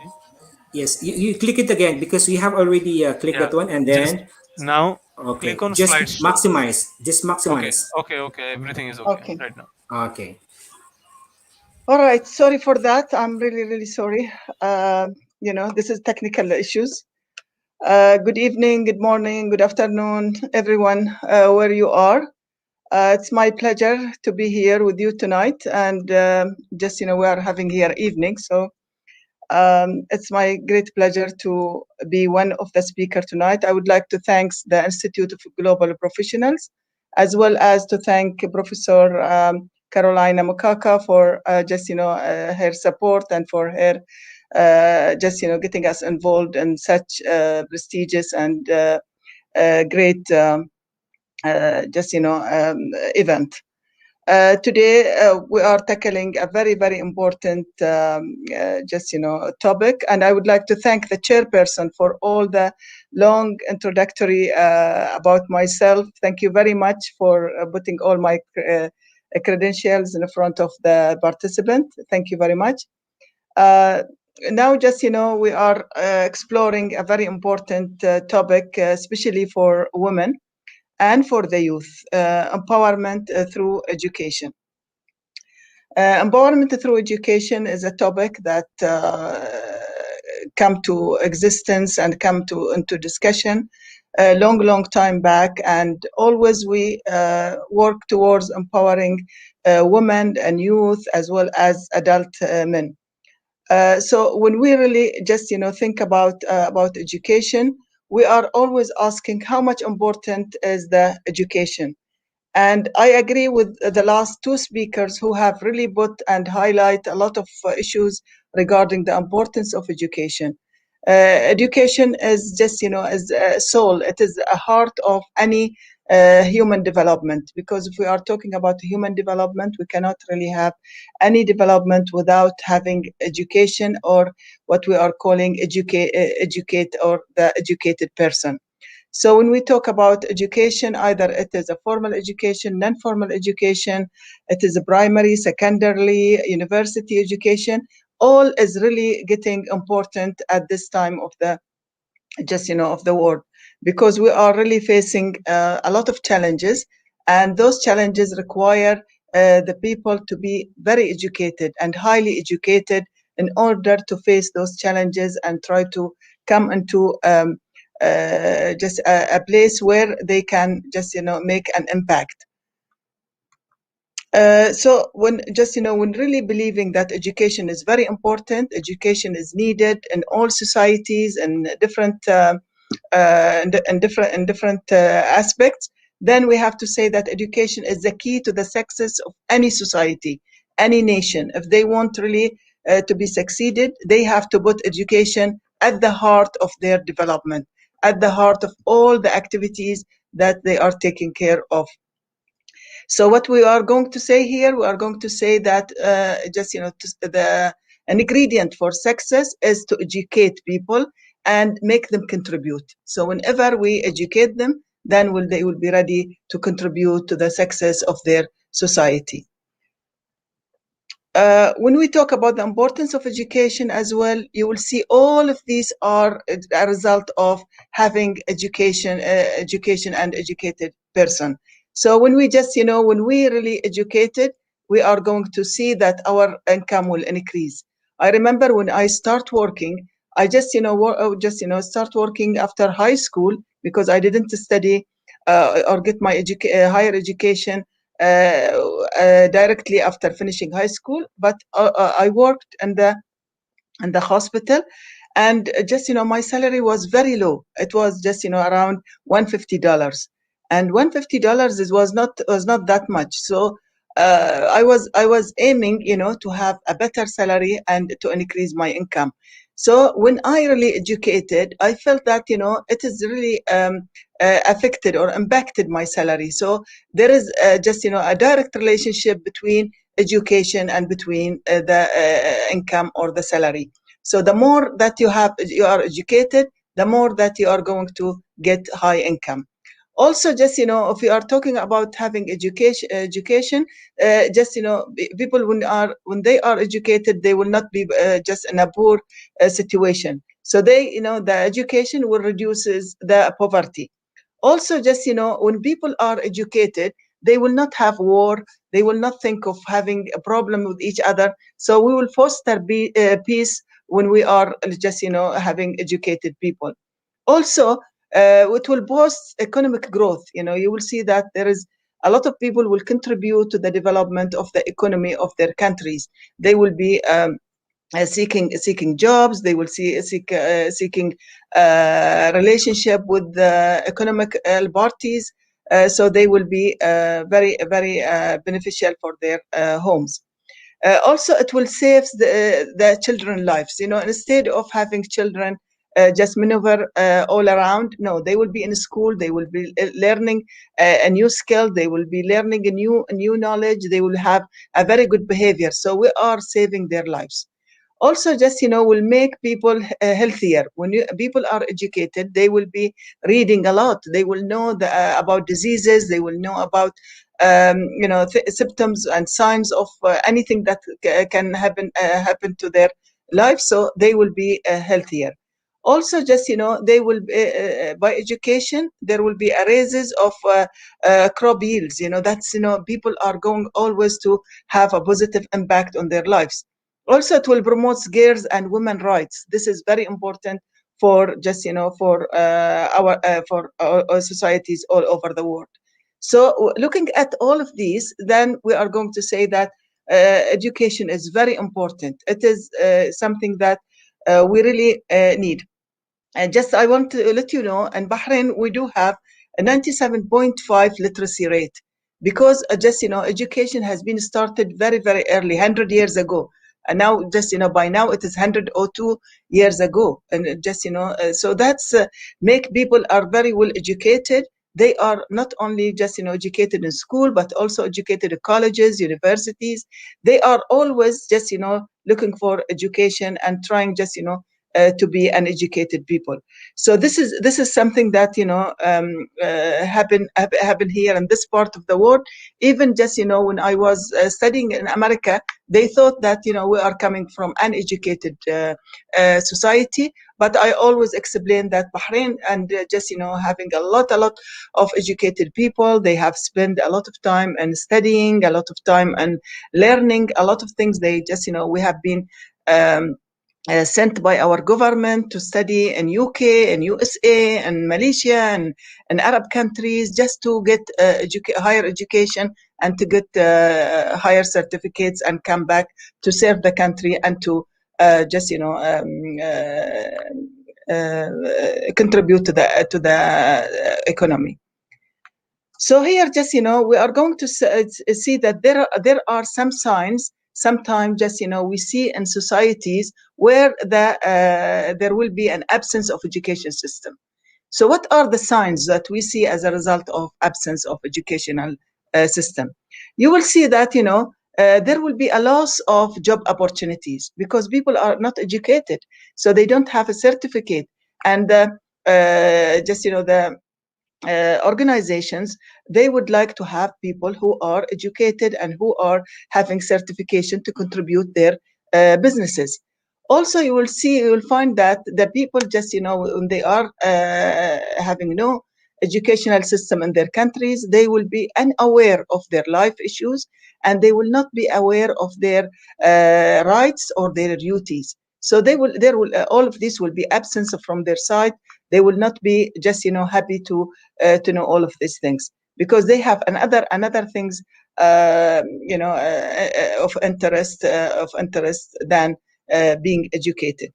Also, you will see that there is a lack of knowledge, there is a lack of skills, as well as lacking of knowledge and skills will be impacting the attitude, will impacting the behavior of the people, so they will not be having the right attitude and the right behaviors. Also, we will see that there is just a lack of job skills, because once people are not educated and there is no educational system, there is no learning of job skills. So there will be a lack, and there will be a few, a few people who knows how to find themselves in the organizations. Also, there will be a lack of awareness of the cultural norms and values. So these are just, will be happening because of the absence of educational system. So here, just you see, look at the pictures. If we see, this is, education is the key to breaking the cycle of poverty. So, children are always ambitious. They are happy just, to study, but nearly 40% of all children in Africa do not complete primary schools. But nowadays, I just, meeting people from Africa, I see there is a lot of attention to education. There is a lot of efforts, to have an educational system and to educate the youth and to educate the children. So this is a very, trying just, to make it better, and trying just, to get over the absence of educational system. But this is, this is something that we need really not to see as we go along. Just, quote, I always say it when I was in United States. I have a poster that I just keep in my room, always saying this: if you think education is expensive, try ignorance. What make me like this quote? Because I left my home just, when I was getting my scholarship to go to study into United States. I left my family, I left my husband, I left my children, and I left my home just, and go to United States to study and get my degrees. You know what happened? I always just, feel homesick. And I said, okay, what happened? Why I come and just, leave all my children and leave my country? But when I read this, I said, yes, it is just, I feel just, it is expensive because of the cost that I'm just, leaving my family and my country. But just, I don't want to be ignorant. I don't want to stay without any education and without a high degree. So this is will give me some peace of mind. It will give me some kind of relief, when I read this, and it make me just say, yes, I am sacrificing now, but tomorrow it will be a good return. And that's what happened. Yes, I did have a very good return, just, when I back after getting my degrees. Empowerment. Okay, when we talk about education, we see that education is very important, but education is the basic that will empower people, either men or women, child or youth. It's just, they need to be empowered. They need really to have something to hold into it, and just, and get to go. So empowerment by education is very important. When I'm just, when I pack my things, just getting ready to go to United States, my grandmother told me, why you just want to go and leave your husband and leave your children? This is not a good thing. This is not an Arab culture. This is not an Arab woman who leave her husband and leave her children and home and go for education. What you will do with the certificate? I was just, I look at her and I told her, someday, just, just I'll get the return. And I have a passion for education. I have a passion for getting a higher degrees. I don't want really to just, have what I have now. I want really to develop myself. I want to, but I could not really explain to her because she was not educated, and I couldn't really give her all the rationale why I want to leave my home, my husband, and my children, and go for my education. Leaving them just for a time being for sometimes it's not really leaving them for good. So I'll be back to them. So empowerment, I use empowerment by education. I empower myself by education. And as you hear just from my CV, I have been going through a lot of education trips in order to get the knowledge and the skills that I need in order to progress in my career. So that was empowerment. And just what to empower. I was empowering economically. Just my salary has been increased. My living situation, living status has been getting better. My social status also getting better. I know a lot of people. I know different levels of people. Also at 2014, I have just nominated myself for the parliament, and that's also political contributions, and that's what empower me. So I have been empowered to get into that position where I have the confidence to nominate myself for the parliament. Also, just I have just empowered culturally. I have been, I feel like I'm educated. I know a lot. I know my culture norm. I know other cultures norm. I visited a lot of countries that I understand their norms, their rituals, their symbols, all everything I know about those cultures.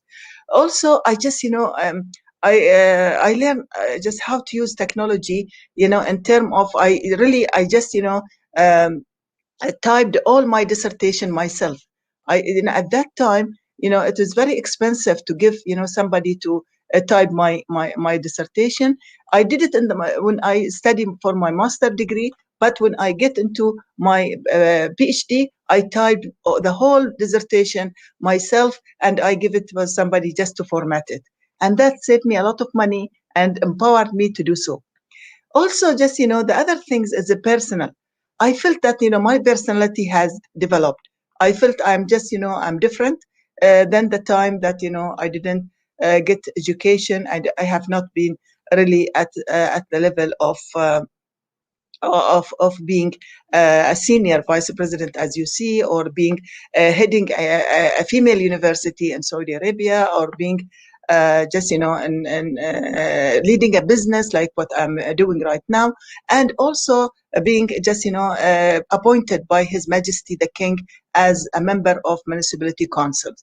All this I really refer back to the time that I decided to go and to get my education overseas. So all this has been contributed to my development and to my career and to the progress that I just came to right now. So today I am really proud. I'm proud that I have done all of these things. I have been really went through all the hassles, all the challenges, but I was really up to it. I'm just I'm happy that I made it. The forms of empowerment, yeah, there is a self empowerment. The person, just he or she, as my colleagues previously in the previous presentation say, it is something internally. You are responsible for your motivation. You are responsible for your empowerment. There is something inside you that push you towards becoming educated, push you towards being motivated, do a lot of things for yourself and for others. So I just being uneducated, I can really having a mutual empowerment. I empower others. I have been just empowering ladies and empowering just in university. I have been teaching just ladies and empower them with the skills and with knowledge. Also, just I have empowered my colleagues. A lot of colleagues have been seeing me as a role model. A lot of my students have seen me as a role model, and they have followed my steps, and they got their higher education as well. Also, just social empowerment. I have contributed voluntarily to the society, and I empower also my team, the team working with me in the committees and the volunteer works. I develop them, and also this is has been contributed to their empowerment. So these forms of empowerment all can happen. Just only you have really to decide to go for self empowerment or mutual empowerment or social empowerment, or to have them all. If you just if you're able to have them all, that will be great. And that's what I have done. I started by my self empowerment, then I start contributing to just developing people at the university, at the college, at different societies, and then also I went just to the volunteer work, and I develop people in the social context. This is when we said that we have just empowerment is good, empowerment is really great, but if we lack empowerment, we will be having injustice, we'll be having inequality, we'll be having poverty, we'll be having absence of rights, low control of on lives, no self-confidence, irrespectable value in society, we'll be having discrimination, we'll be having no contributions at the community, less development. There will be a lot of psychological issues because people will be selfish, people will not be helping each other, people will not be able to empower each other, so they will do things for themselves only, and that will be just leaving a lot of psychological issues and problems.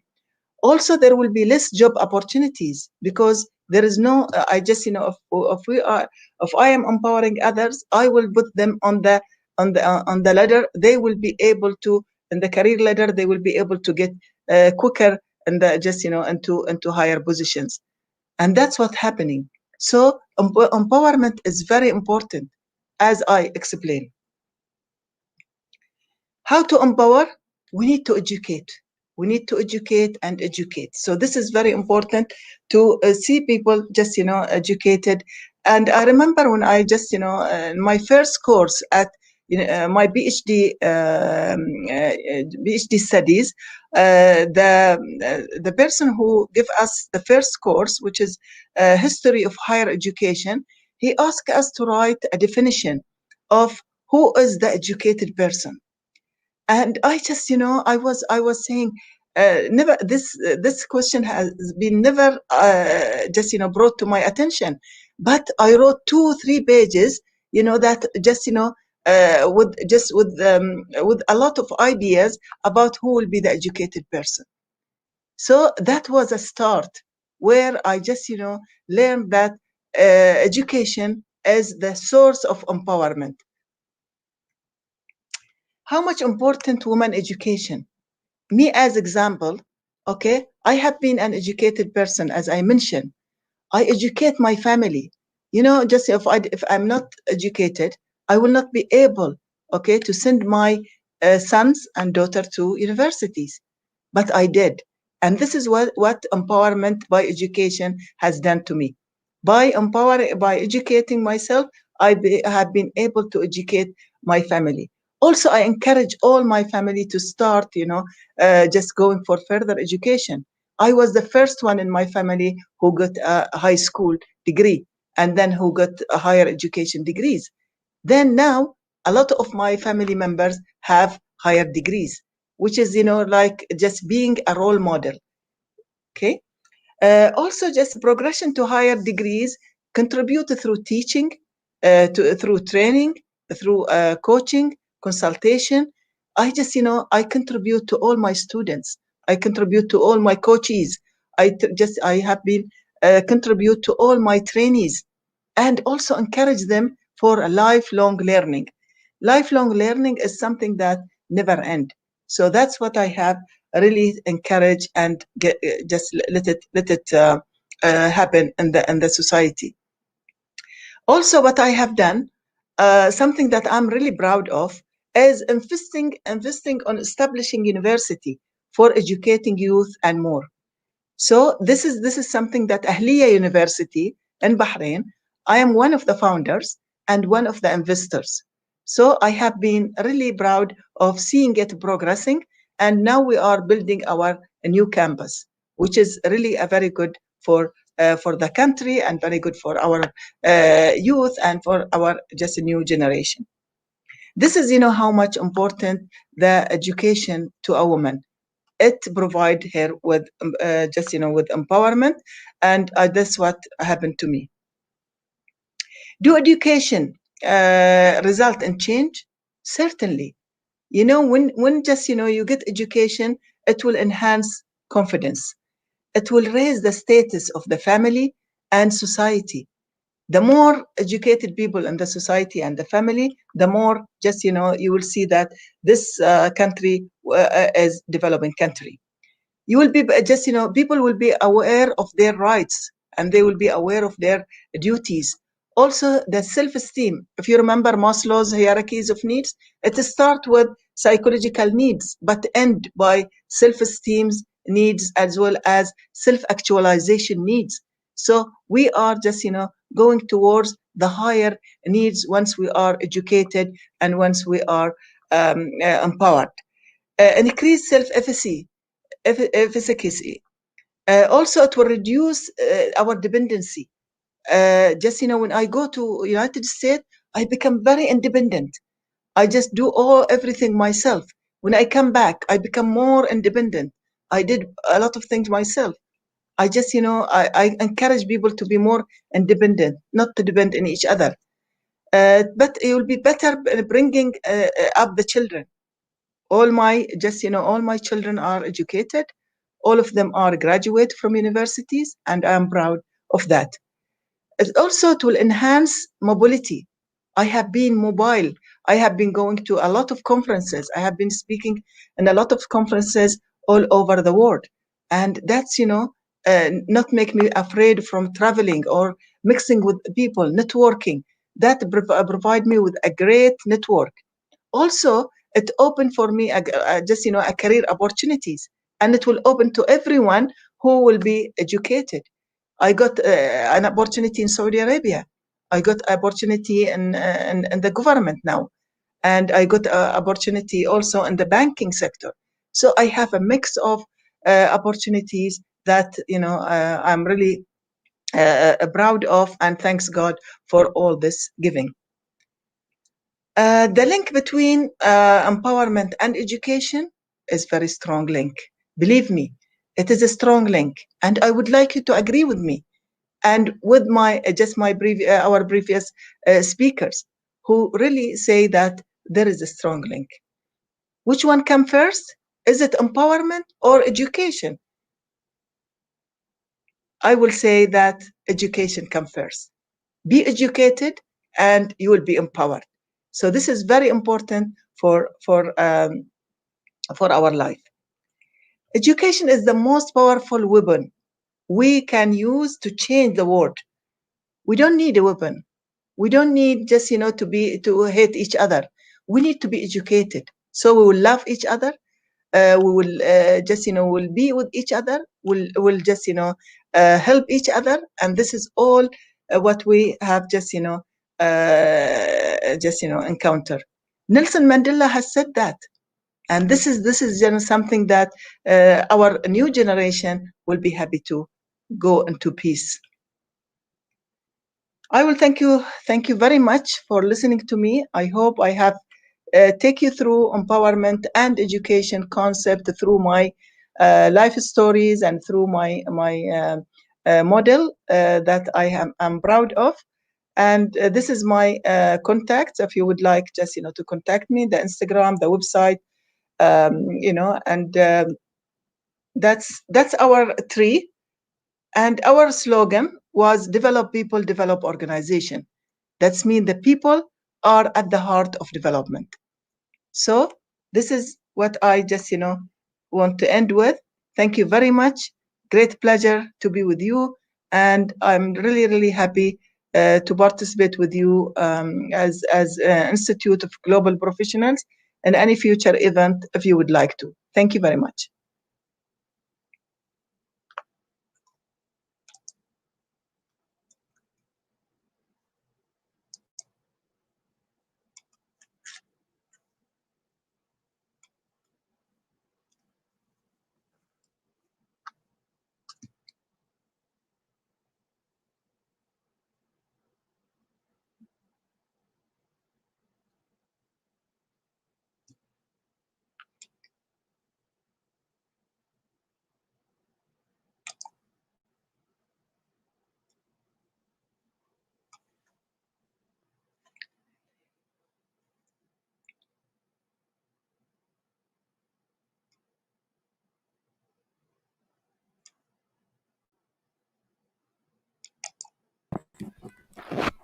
Sargafur, unmute yourself.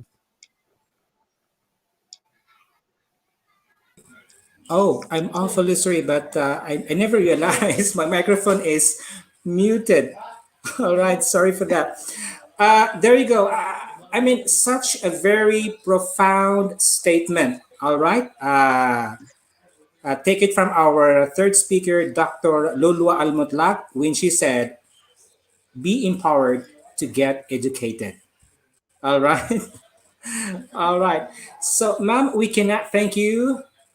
We cannot thank you enough for your very interesting and very informative lecture. We really love every single second of it. All right. And also, I would like to commend you for giving so much importance to the youth and women being the most secluded sector in our society. And also, we would like to, we were quite impressed in your presentation about your presentation will pave a long way in understanding the relationship between the term empowerment and education. As you were claiming, education should come first for you to get empowered. It's a very, as I was saying earlier, it's a very profound statement. And your presentation is somewhat like the realization of one of the sayings of Nelson Mandela, if I'm not mistaken, when he said, education is the most powerful weapon or most powerful weapon to use that which you can use to change the world. I think this is a real manifestation of that saying from one of the famous leaders we have in the world. That's Nelson Mandela. And also, I'm quite impressed with your presentation on the specific part of the lives of a person to get empowered first. All right, like I mean, uh, we have to do something first to empower the people uh, economically, socially, politically, right? Personally, technically, and everything for the people really to get empowered. Because once they get empowered, and then they can have control of themselves. They can establish their direction in their life, and they could have boost their self confidence and everything. All right. So again, thank you so much, Mom, for that very wonderful presentation.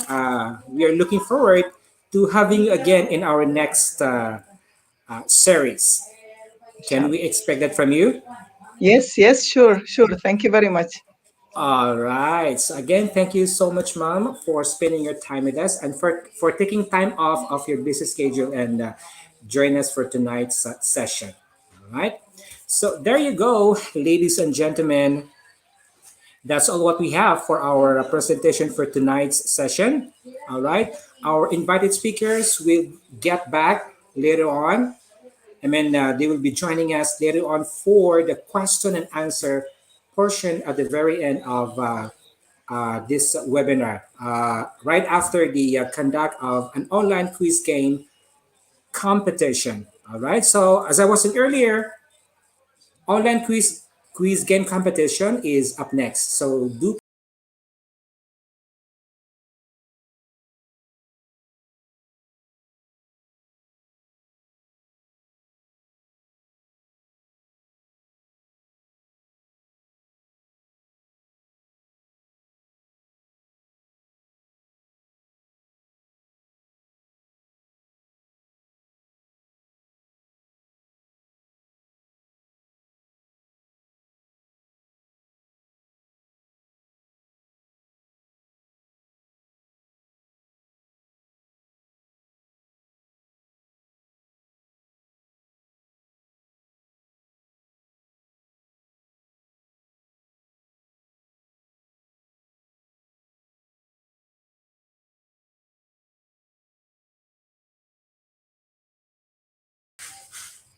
we have to pave this way for our online quiz competition. So there you have it, folks.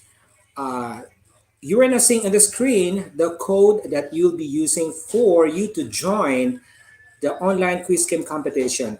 The code is right on the screen. That's IGPO quiz or IGPO1 quiz. That's IGP.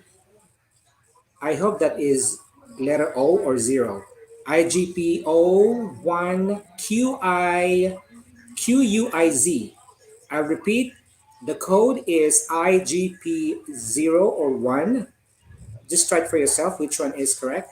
IGP01QUIZ.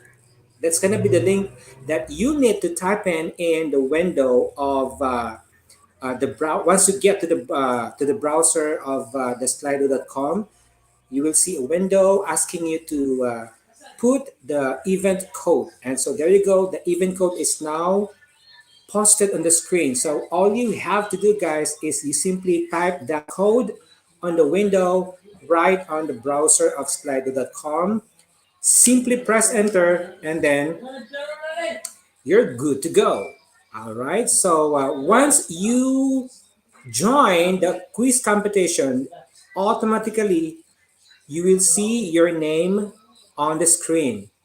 So as of now, we have 173 participants who just joining in our online quiz competition. And we also have on the screen the QR code.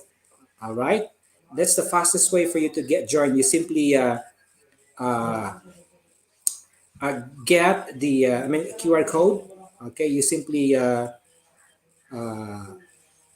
place your QR code on the QR code that's being posted on the screen, and then automatically you'll be directed to the slido.com and then for you to join. So here we go with our first question for tonight's online quiz game competition. All right, a parent's level of education strongly influences their child's. We have three choices. Is it reading level, health, and general level of education? Reading level and general level of education. So which do you think, guys, is the most appropriate answer? Okay, please submit your answer as fast as you can.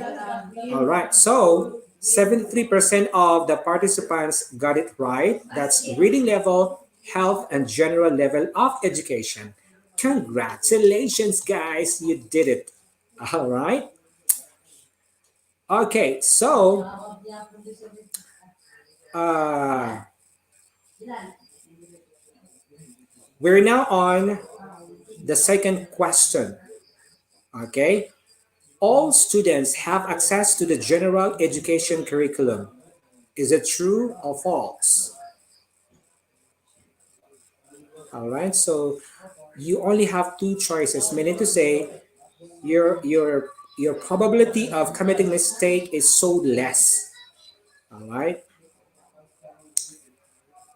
Slido is now tabulating your score on the screen, and in a few moments, Slido will reveal to us which one is the correct answer. Is it true or false?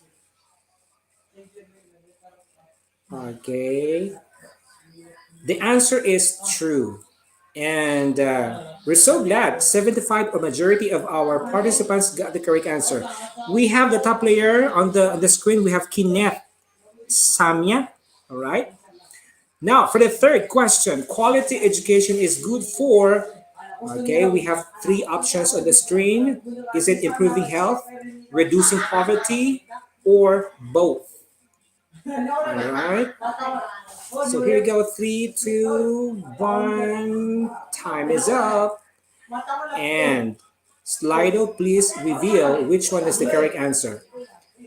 The correct answer is that's both. All right. 90% or majority of our players got the correct answer.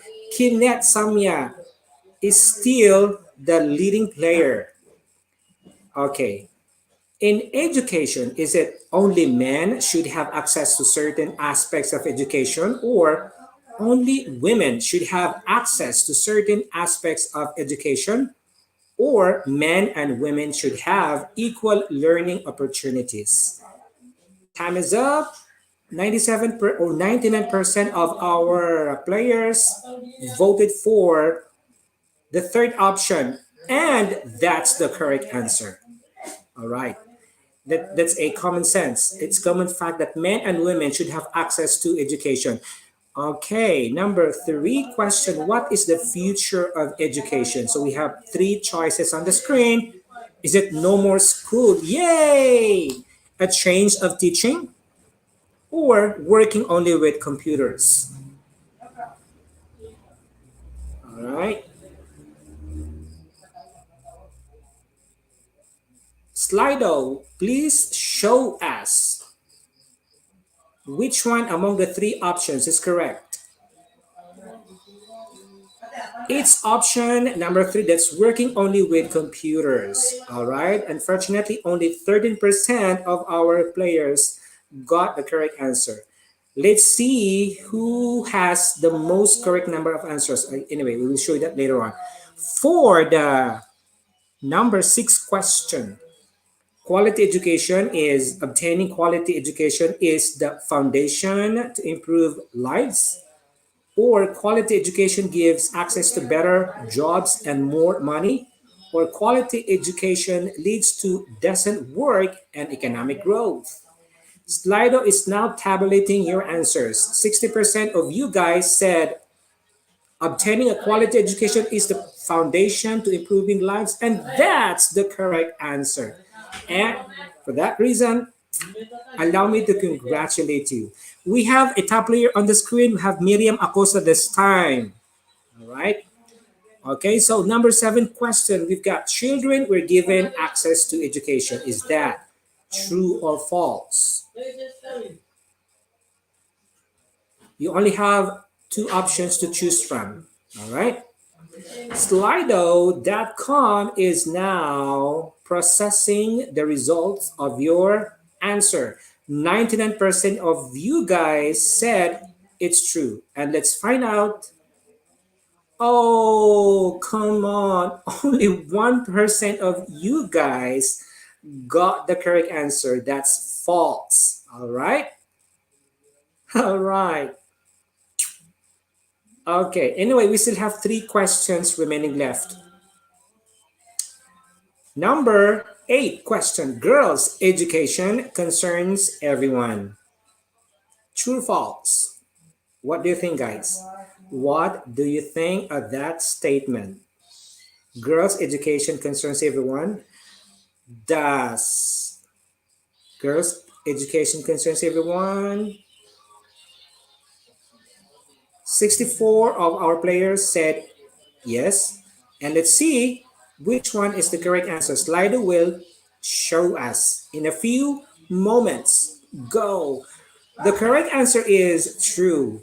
All right. We're so glad to see that 64 or majority of you get the correct answer. So we have on the screen the leading player for this time. All right. So number nine question: are skills different than education? Is that true or false? Are skills different from education? Okay. You can just make your own contextualization of the question. Okay.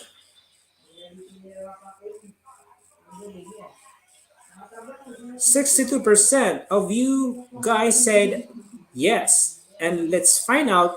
All right, congratulations, you've got it. Majority of you got the correct answer. It's yes. Skills are different from education. And let's now pave way for the last question for tonight's online quiz game competition. All right. Okay, are we good? Okay. All right. So here we go. Four, three, two, one. Time is up. Okay. Can we help with girls' education? Yes, by raising awareness. 99 of our players say yes by raising awareness, and that's the correct answer. You got it, guys. Congratulations. I'm so proud of you. Congratulations. Our top player for tonight is Margie Bebat. Let's all give her a virtual round of applause. All right. That is just the top five lucky players who will receive a certificate of quiz completion courtesy of the Institute of Global Professionals. Okay, on the other page, you will see 6 to 10 because IGP will be awarding the top 10 players for tonight's online quiz game competition based on the number of correct answers that you've got and the fastest response time as being ranked by the Slido. So what you're seeing on the screen is the results of your online quiz game competition. So you can just check for yourself if you have your name on it. All right. So again, on behalf of the Institute of Global Professionals, our way of saying congratulations to our top 10 players for making it tonight for the online quiz game competition. All right. So thank you for participating for our online quiz game competition. I hope you enjoy, guys, as much as we enjoyed sharing it with you and playing it with you. All right. So,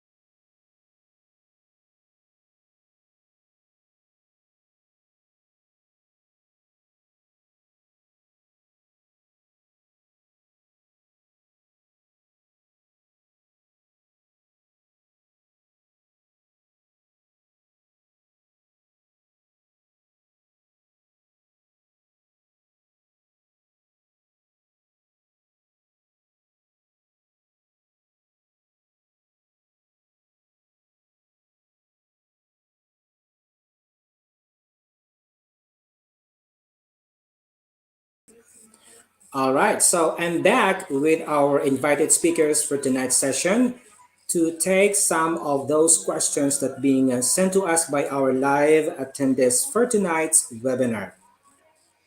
All right. So we've got we still have to wait for Mom Esther. Okay. Okay. I think we have to wait for our. I think it's Mom Dana. Mom Dana has not yet appeared on our screen. All right. So hello, Mom Dana. Are you still there? We have to invite you again for the Q&A segment of our webinar for tonight. So we have to take some of those questions that's being sent to us by our live audience. All right. So the procedure would be the question will be posted on the screen for you to at least read and have yourself prepared for the answer. All right. So do we have to wait for Ma'am Dana, We're Ambassador? here, sorry. Are you hearing us? There you go, Ma'am. Can you like uh, show us your? I mean, turn on your camera. All right. Can you like turn on your camera so that our live audience can see you answering the questions that they will be asking? All right, there you go. Okay, so let's start. Okay, let's get right into it. Okay, so we've got the first question, and this one is addressed to Dr. Al Mutlat. This one is from Ferouz Akbaru. In Yes. war-torn countries and underdeveloped parts of the world, access to or parts of the world, access to education is still scarce. How to empower people through education in such areas as they are usually in deep despair, extreme poverty, and lack of hope for the future, and above all, past their prime. What do you think of this? Yeah. Thank you very much. Thank you, Mr. Ferouz, for this question.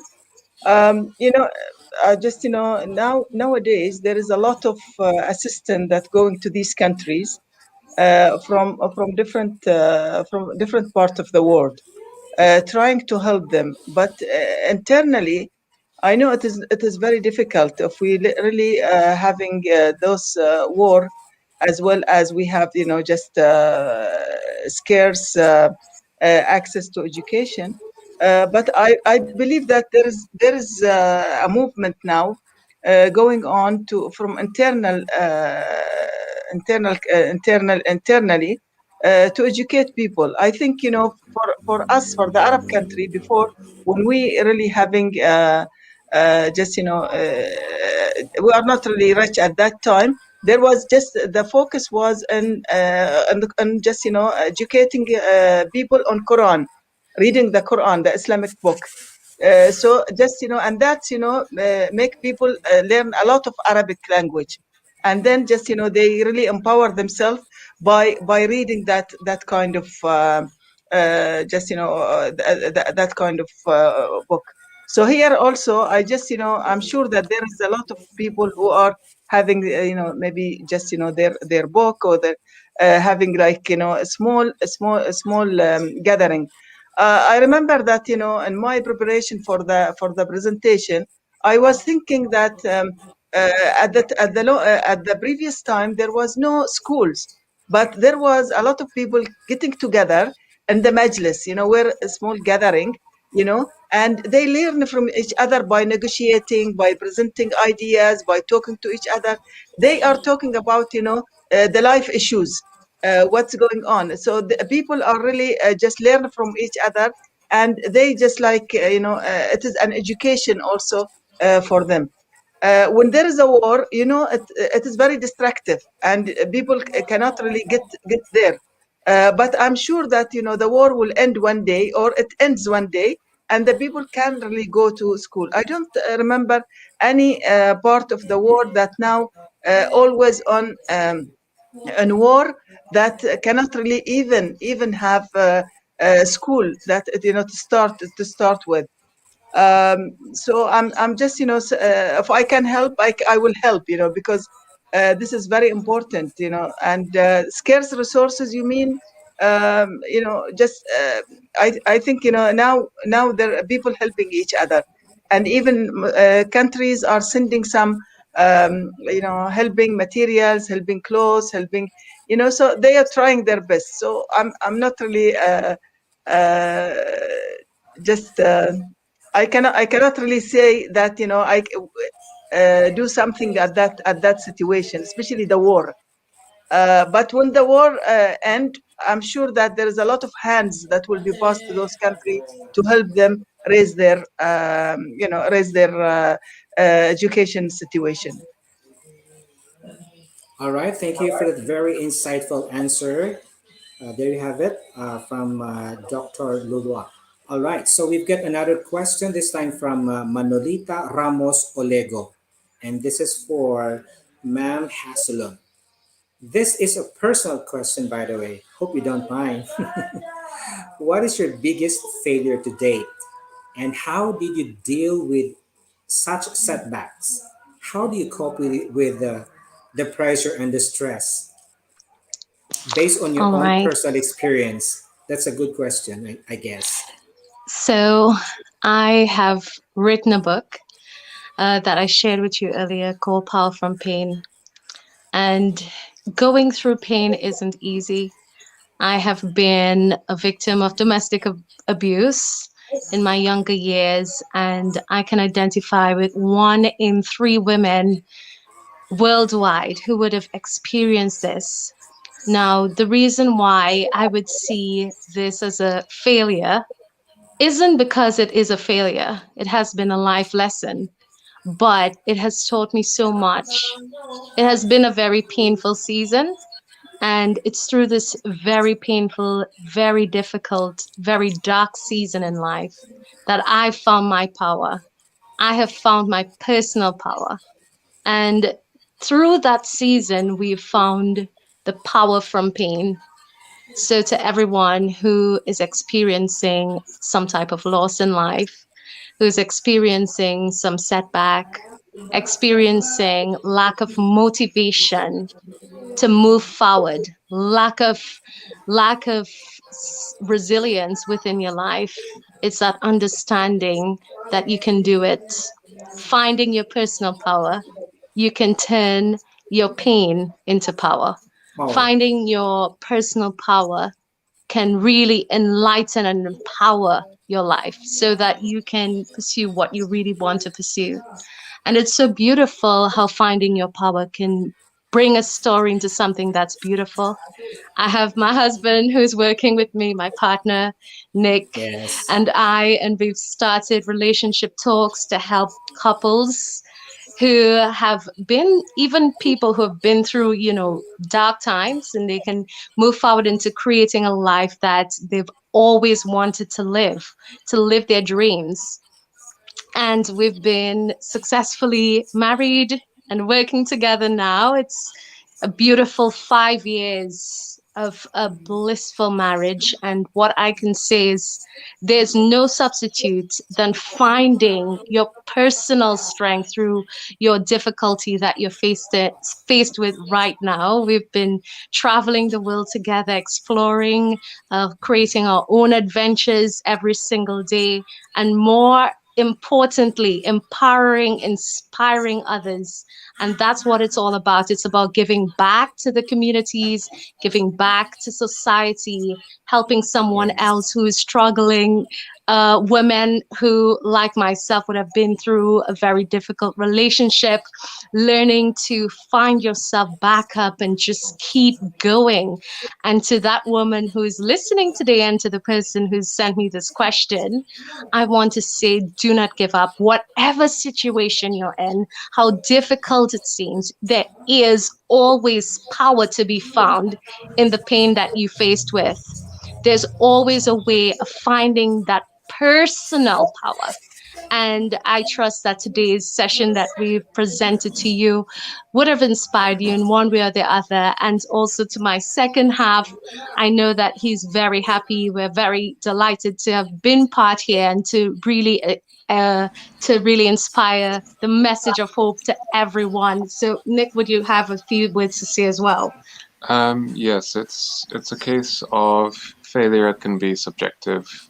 One person's failure is another person's glory or great strength, and it will depend on your perspective as to what a failure will be. And it's always good to remember that it's not, there's no shame in what might be seen as a failure. It is just your chance to become stronger as a person, or to overcome, or to take steps to move yourself away from that given situation. So it's always a case of you, as much as possible, are in control and are in power to uh, bring yourself forward in some regard. So, having said that, we would say certainly we're very happy that all failures in life is only a stepping stone. As they say, setbacks is just for a season in life, and that's a message that we want to bring. Even with when stones are thrown at us, it's using those stones as stepping stones. That's how we see it. The fire that you get out of life, we are taking that fire and making the best of it, making it light, the candle that we carry every single day, to light not just our way, but but also the way of someone else. And that's a message that I want to leave with everyone today. Thank you so much.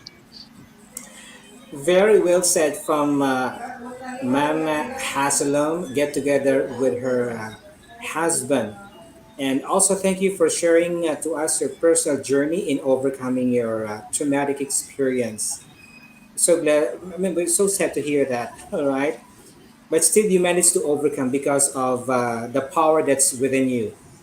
Okay. The passion, which ultimately turn into power. All right. Of That course. makes you today being the strong person that you are. So, for that, congratulations. All right. Thank you So, let's so proceed much. It's a pleasure, by the way. So this time from Johnny Paul Fortaleza, and this one is again to Dr. Lulwa Al Mutlaq. Why is women education all affect us?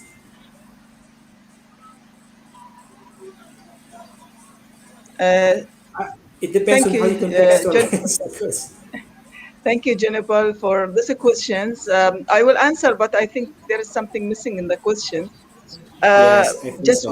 women education affect us because woman is the mother, she is the sister, she is the aunt, she is the cousin.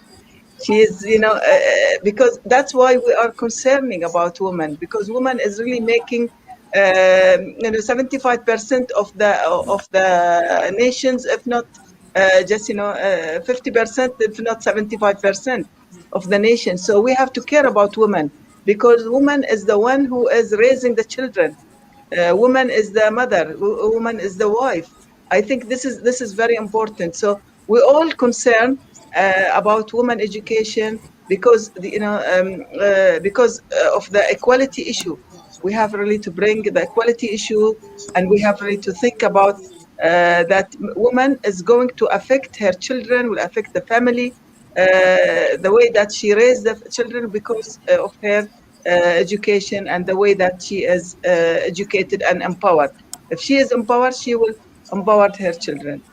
So if I answer you, or you can really write something else to explain more about your question. All right, thank you for taking that question, Dr. Lulwa. And this time we have another one from Manolita Ramas Olego again. And this one is to Ma'am Okoro. This is again a personal question too. When was the last time you did something for the very first time? What gets you motivated to do it? When was the last time you did something for the very first time? Okay, thank you very much, Manalita. Manalita Ramas Oligo. I hope I got that correctly. Thank you for the question. The first time I did something very personal. Sometimes the first time I did something, okay, and what gets me motivated. I usually try out new things every day. Yeah, I try out new things and I push myself because I feel when I push myself, I become a better person. The last time I tried something for the first time, I wouldn't want to mention because it's a bit personal, but let me just start and talk about the one I did last that I would like to share, which is going beyond my borders, going beyond um, my environment or my comfort zone, trying to reach out to people outside my comfort zone, even though they were older and greater. Yes, I will use that because they are better than me in some aspects of life. But I reached out to them and I had to present myself as someone that has value. I had to present myself as someone that could change the world. I had to present myself as someone who contains a lot that the world really needs. And this really helped me because they accepted me, and to God be the glory. I have been open to so many opportunities with that. So if I had limited myself because I looked down on myself to say, who are you? Where have you been? What do you know? You are just a small girl growing up, or you're nobody. I wouldn't have been able to get to or to achieve some things that I have achieved today, or some platforms I have been called upon to reach out to today. Another thing I will still want to talk about is connecting to Dr. Caroline Makaka. No, but it's not easy. I know Dana here will be able to attest to that it's not easy to connect to her, but I connected to her, and today I am the chairperson of Loani Nigeria, which is not something easy to get. But with my if they are to look at my personality or to look at some things, if it's going to be a competition, I'm sure I wouldn't even get to the first 10 or the first 15. But I proved myself and I told myself that you can do it, and I did it, and I am here today. So you have to tell yourself that this is what I want to do, and there is no stopping back. So far, you believe in you, the world will believe in you. Thank you. All right, there you go. Thank you so much, Ma'am Okoro, for that very insightful answer. All right, so we've got another one, this time from Sumi. And this one is to Dr. Lulu again. I have a question. Is it possible to gain education with scholarship developed countries like USA from underdeveloped countries? What do you think one should do to empower ourselves? Is it even possible?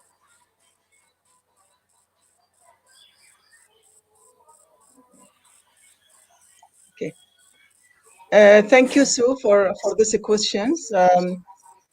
Regarding education, I think it is possible to get scholarship, from USA, but you have really just, it is student scholarship. It is afforded, it is provided by the universities. Just send them a letter explaining your situation, and then they will just, considering, and they will study your situation, and they might just, giving you a scholarship. It is possible. What you need to I need really to understand where you are in order to tell you how to empower yourself, because I need really just to know, your current situation, so I can really guide you where to go from here. So it is always possible, okay, to empower yourself. It is always impossible to develop yourself. Just, you can contact me if you would like, and just, an email or an Instagram. I just put also my Instagram contact at dr.elmutlaq. Then you can just, write to me your contact, and then we can talk through any of the social media, and I can really show you how you can develop yourself. I'll be ready to coach you, no problem. All right, that's so nice to hear. I wonder if you could also drop down your email address, Ma'am Dr. Lolwa, so that we can share Okay. to our live audience who are actually dreaming of pursuing their studies in America. America is a dream. Everyone is dreaming of pursuing their studies in America, just like everyone else around there. All right. So, in a way, I think Dr. Lulwa is willing to give us her email address for you to get contact for that specific concern. All right, so we've got another one from Jezreel, Austria, Vidal Sarmiento. Okay, this one is going out to all of our speakers for tonight. Students don't still have face-to-face education at the present time. Now the question is, how will we motivate them to be fully empowered? It looks like having no face-to-face class is uh, it's giving our students becoming unmotivated. Okay, so how can we motivate them? Does anyone care for the Yeah, so question? can we go? Yes, sure. The floor Yeah, is sure. yours. Okay. So I myself am in remote learning at the moment. So there's no face-to-face interaction with my current studies. So I find that it depends a little bit on who the student is. So if it's a younger person who's used to having a classroom and then that's taken away from them, it's a different situation than me wanting to take on part-time learning to further myself because we've got different motivations. For me, it's to continue with my skills and bring myself forward, and I have my why in place. That's to become better professionally as a person, everything like that. If it's a younger student, it's usually a case of they're having to pursue a national qualification or some equivalent, and it's a case of they generally have to be motivated. But that's the difference between private learning and learning because you're required to get qualifications for progressing in life. And it's a case of if you're lacking a why or lacking a purpose for doing something, you're by definition not motivated. So it would be to instill a why, a motivation for them to do what they have to do. And with the techniques, which is the remote learning, they will, as best as possible, continue with what they need to do, which is to learn and obtain their qualifications, their skills. So I find that it's important to have a why, and if you're asking to give someone a why, um, it's a case of providing enough inspiration and support for them to know what they want to do going forward.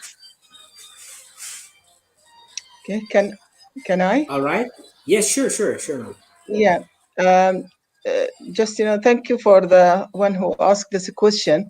I believe that there is just at this time of the pandemic, the teacher or the trainers it has a big role, and it has a lot of burden on educating themselves and empowering themselves with the tools, which is online tools, that they keep the learners motivated and engaged with them throughout the process. Yes, it is, just, we may find students or trainees who are difficult to be motivated, but I feel just, there is a lot of tools now, online tools, like the tools that you have used for the quiz, the tools that you for the play, for the cards. There is 100 of tools nowadays, just only to get yourself as a trainers or as a teacher time to just to learn these tools and use them in your training. So make the people engaged and make the people just with you all the times, to ensure that they will not just lose attention, and they will understand what you are, where are you coming from, and what is the topic that you are talking about. All right. Thank you, Dr. Lulua. And this time, let's hear from Ambassador Esther Okoro. Her take on the question. Okay, for students that do not have face-to-face classes and would love to continue with education, there are a lot of, just like Dr. Lulwa said, there are a lot of platforms available. It depends on what they really want. Like Nick said, your why determines how you go about it or what you do. If they are little children, if they're youths, it depends on their guardians to help them. They could go online to get classes. There are so many platforms where you could get classes on different subjects, and they could also go and do small gatherings, like in communities, underdeveloped communities. They could do little gatherings or home teaching. Maybe if their parents are well aided, they could help them so they don't forget about their school activities totally. All right. Thank you, ma'am, for that very insightful answer. And I think there is one still question for you from a certain Facebook user. And it says, building self esteem is a difficult part of becoming the best version of yourself. Now, what is the simplest step that we can start with? Okay, thank you very much. To build your self esteem, the simplest part, the first part of it is believing in yourself. Stop criticizing yourself. That's the first step. If you can start believing in yourself and believing that you are somebody, you are someone, no matter what it is you want to do, any step you want to take, you will be able to take it because you have that belief and you have that ability, that you have the ability to do it. And once you're able to believe in yourself, you're able to believe that you can do it, then you start thinking positively. You start thinking towards the direction of where what you want to do. That's the basic step. And from there, you put yourself first in whatever you want to do. But whenever you're putting yourself first, please think of value and think of morals, no matter what it is you're doing. So those are the basic things you have to do for self-esteem, to build your self-esteem. Thank you. All right. Thank you so much, ma'am, for that very substantial answer. And I think that's all what we have for our question and answer segment for tonight's session. So, at this juncture, ladies and gentlemen, again, we would like, or on behalf of the Institute of Global Professionals, we would like to extend our deepest appreciation and congratulations to our invited speakers, starting off with Dr. Lulwa Al Mutlaq, Ambassador Dana Hasselum, and Ambassador Esther Okoro for joining us tonight and share their expertise, their take, their knowledge, and everything on the topic for tonight, that's empowerment through education. We once again express our healthy thanks for taking time off of your busy schedules and join us tonight for this webinar. All right, it's a pleasure having us here. I hope to see you again, being also a speaker in our next series. All right, so thank you. All Thanks very right, much. guys, can Thank we all you. give them a big round of applause, a virtual round of applause to our eminent speakers that we have for tonight's session? All Thanks right. very much. Yes, it's our pleasure, actually. Thank you. Thank you very much. Thank you. Thank you. It Thanks very was much. No so such a pleasure as problem. well. Thank See you, you dear again in colleagues. our next series. Bye, guys. Bye bye. Bye. All right, so there you go, ladies and gentlemen. All right, so what you are seeing on the screen is the certification process. Okay, the procedures that you need to do for you to get your e-certificate free of charge courtesy of the Institute of Global Professionals. Step one is you have to find a code, all right? And that's you can see that on the comment down below. It's a pin post, all right?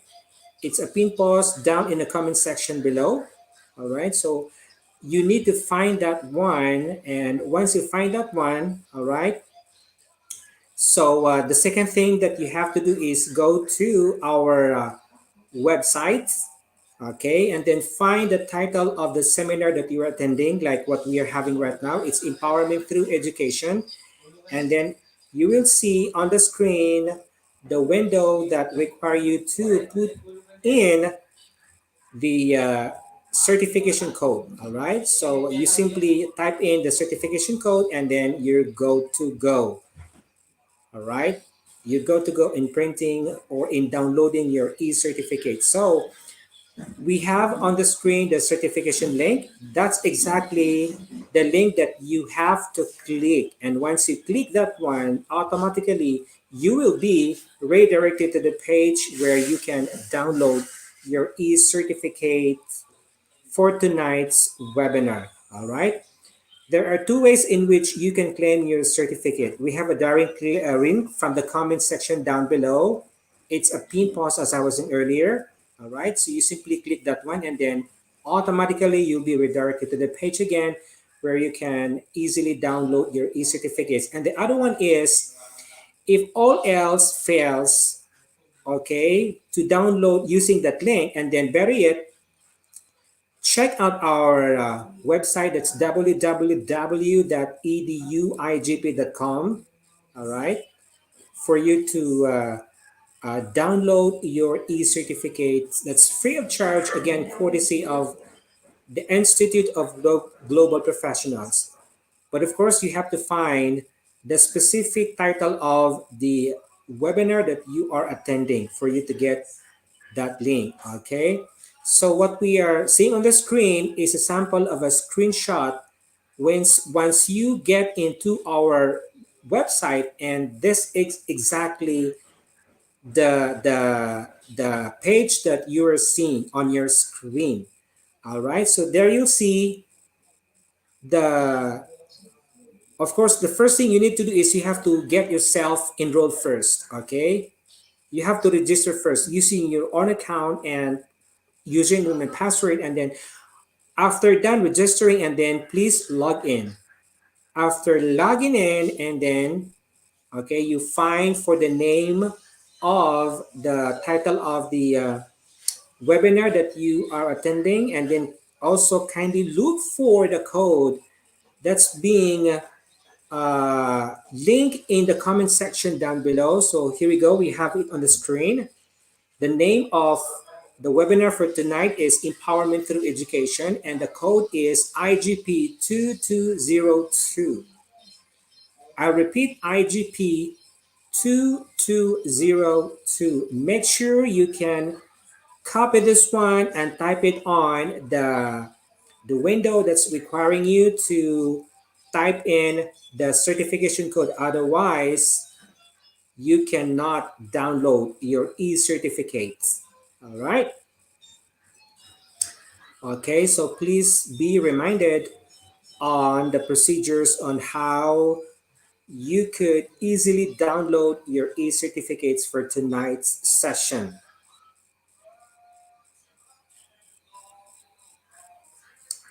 All right.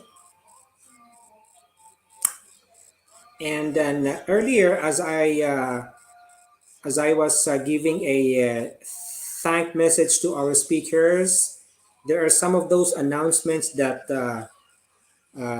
posted on the screen earlier, like the Android apps that IGP is now working on. So you have to watch out for that, our Android app. All right. Okay, so here we go. We are showing you again where to put the certificate code. Okay, you look for that red arrow, all right, in which it says your certificate code. That's where you have to type in the certificate code. All right, that's IGP2202.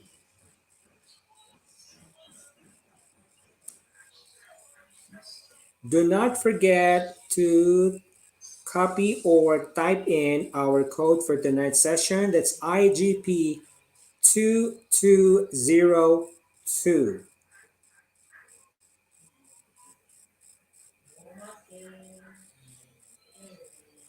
Without code, definitely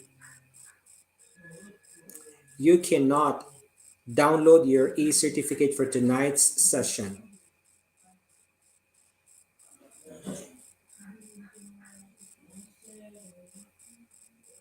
All right. So we are showing you again the sample or example of a screenshot.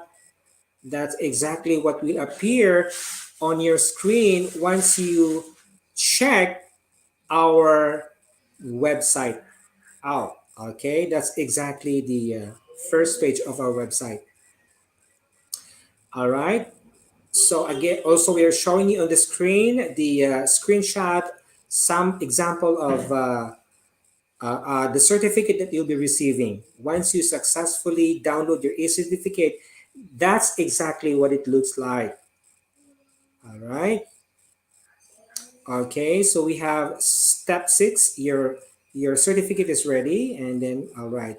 You can also join our live programs from the we have, of course, we have 3 platforms. We have the Facebook page, we have the Facebook group, and we also have the YouTube channel, and of course our website.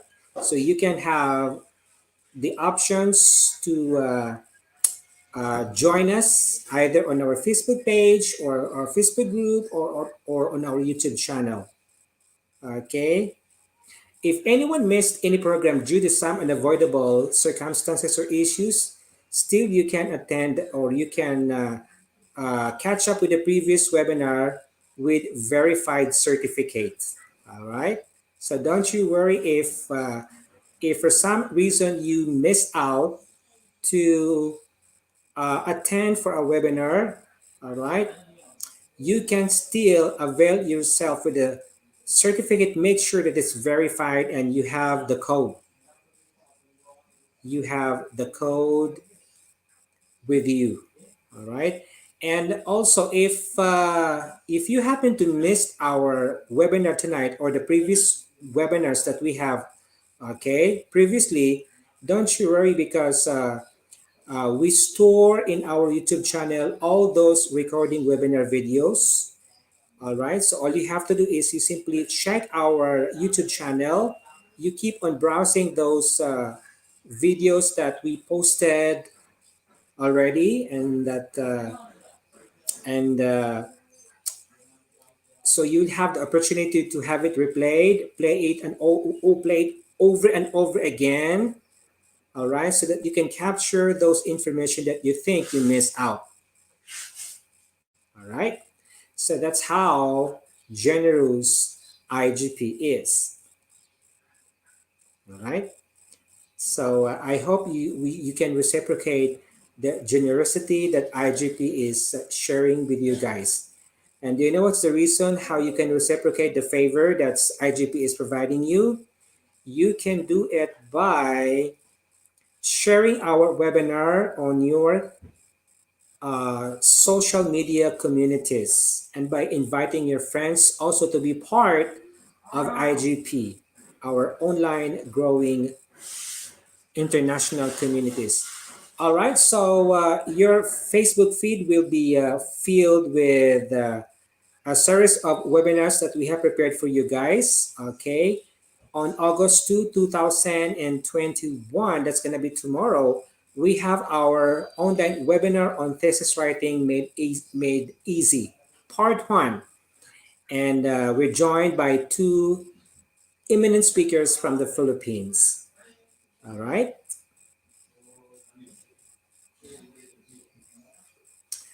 more webinars coming up.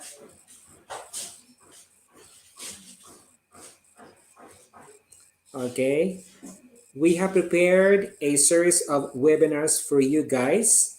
So as I was saying earlier, your Facebook feed will be filled with the schedules of a series of webinars that IGP has been prepared for you. All right, please save the dates, okay, on August 6th, right? For our webinar on mental health for educators. All right. So we have invited two speakers all the way from the United States. So please don't fail to attend on August 6th. All right. We would also love to see you guys on our webinar on transcending optimism and research-based practices in education on August 7, 2021. And three speakers all the way from the Philippines are joining us on that set webinar. So please mark your calendar. All right.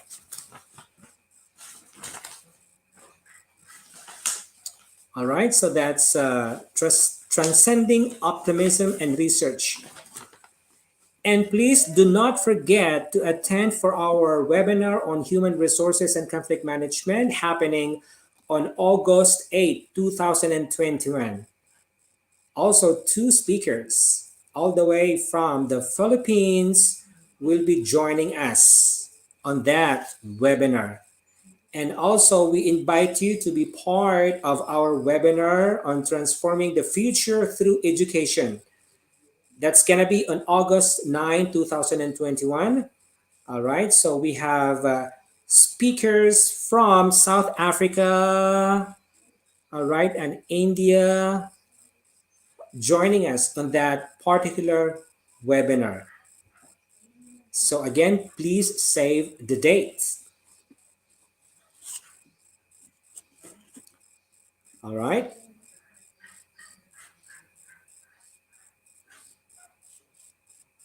More webinar coming up. All right, so see who's talking on August 10, 2021 for the webinar on global communication for educators. Who are they? They are all speakers from the Philippines. All right, they will be joining us and they will be sharing their take on the topic on global communication for educators. So please mark also your calendar on that specific day.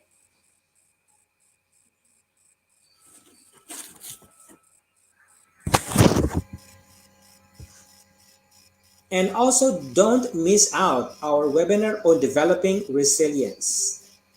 Okay, that will take place on August 11, 2021. All right. We have speaker from the United States of America. All right. And so we've got another webinar prepared for you. It's webinar on creativity in teaching happening on August 12th.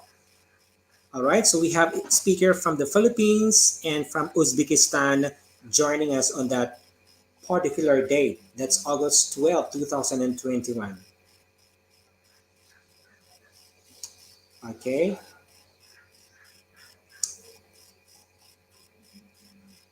Also, please spend your night or day with us on August 17. All right, so there you go. I think that's all what we have for. Anyway, for more of our upcoming webinars, you could simply visit and check out our our website for the list of upcoming webinars. All right, so there you go, ladies and gentlemen. We are showing you again the instructions on how you could download your e-certificate for tonight's session. Again, we are reminding you that the code for tonight's session is IGP2201.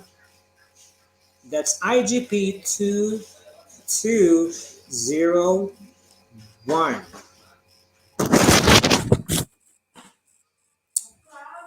All right.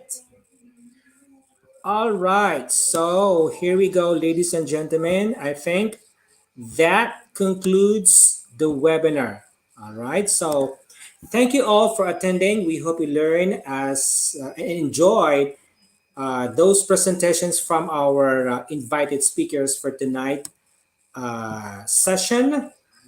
On behalf of IGP and our presenters, again, thank you for joining us tonight. And of course, we appreciate you guys, our live audience.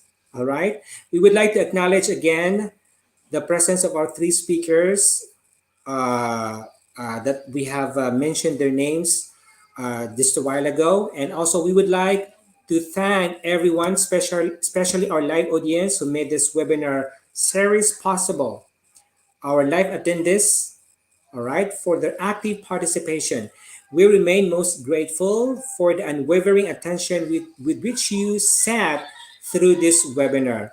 We're confident that you've learned something from it, all right? So thanks again for joining us tonight. I am Gafoor in Panimbang and see you in the next series. God bless you all.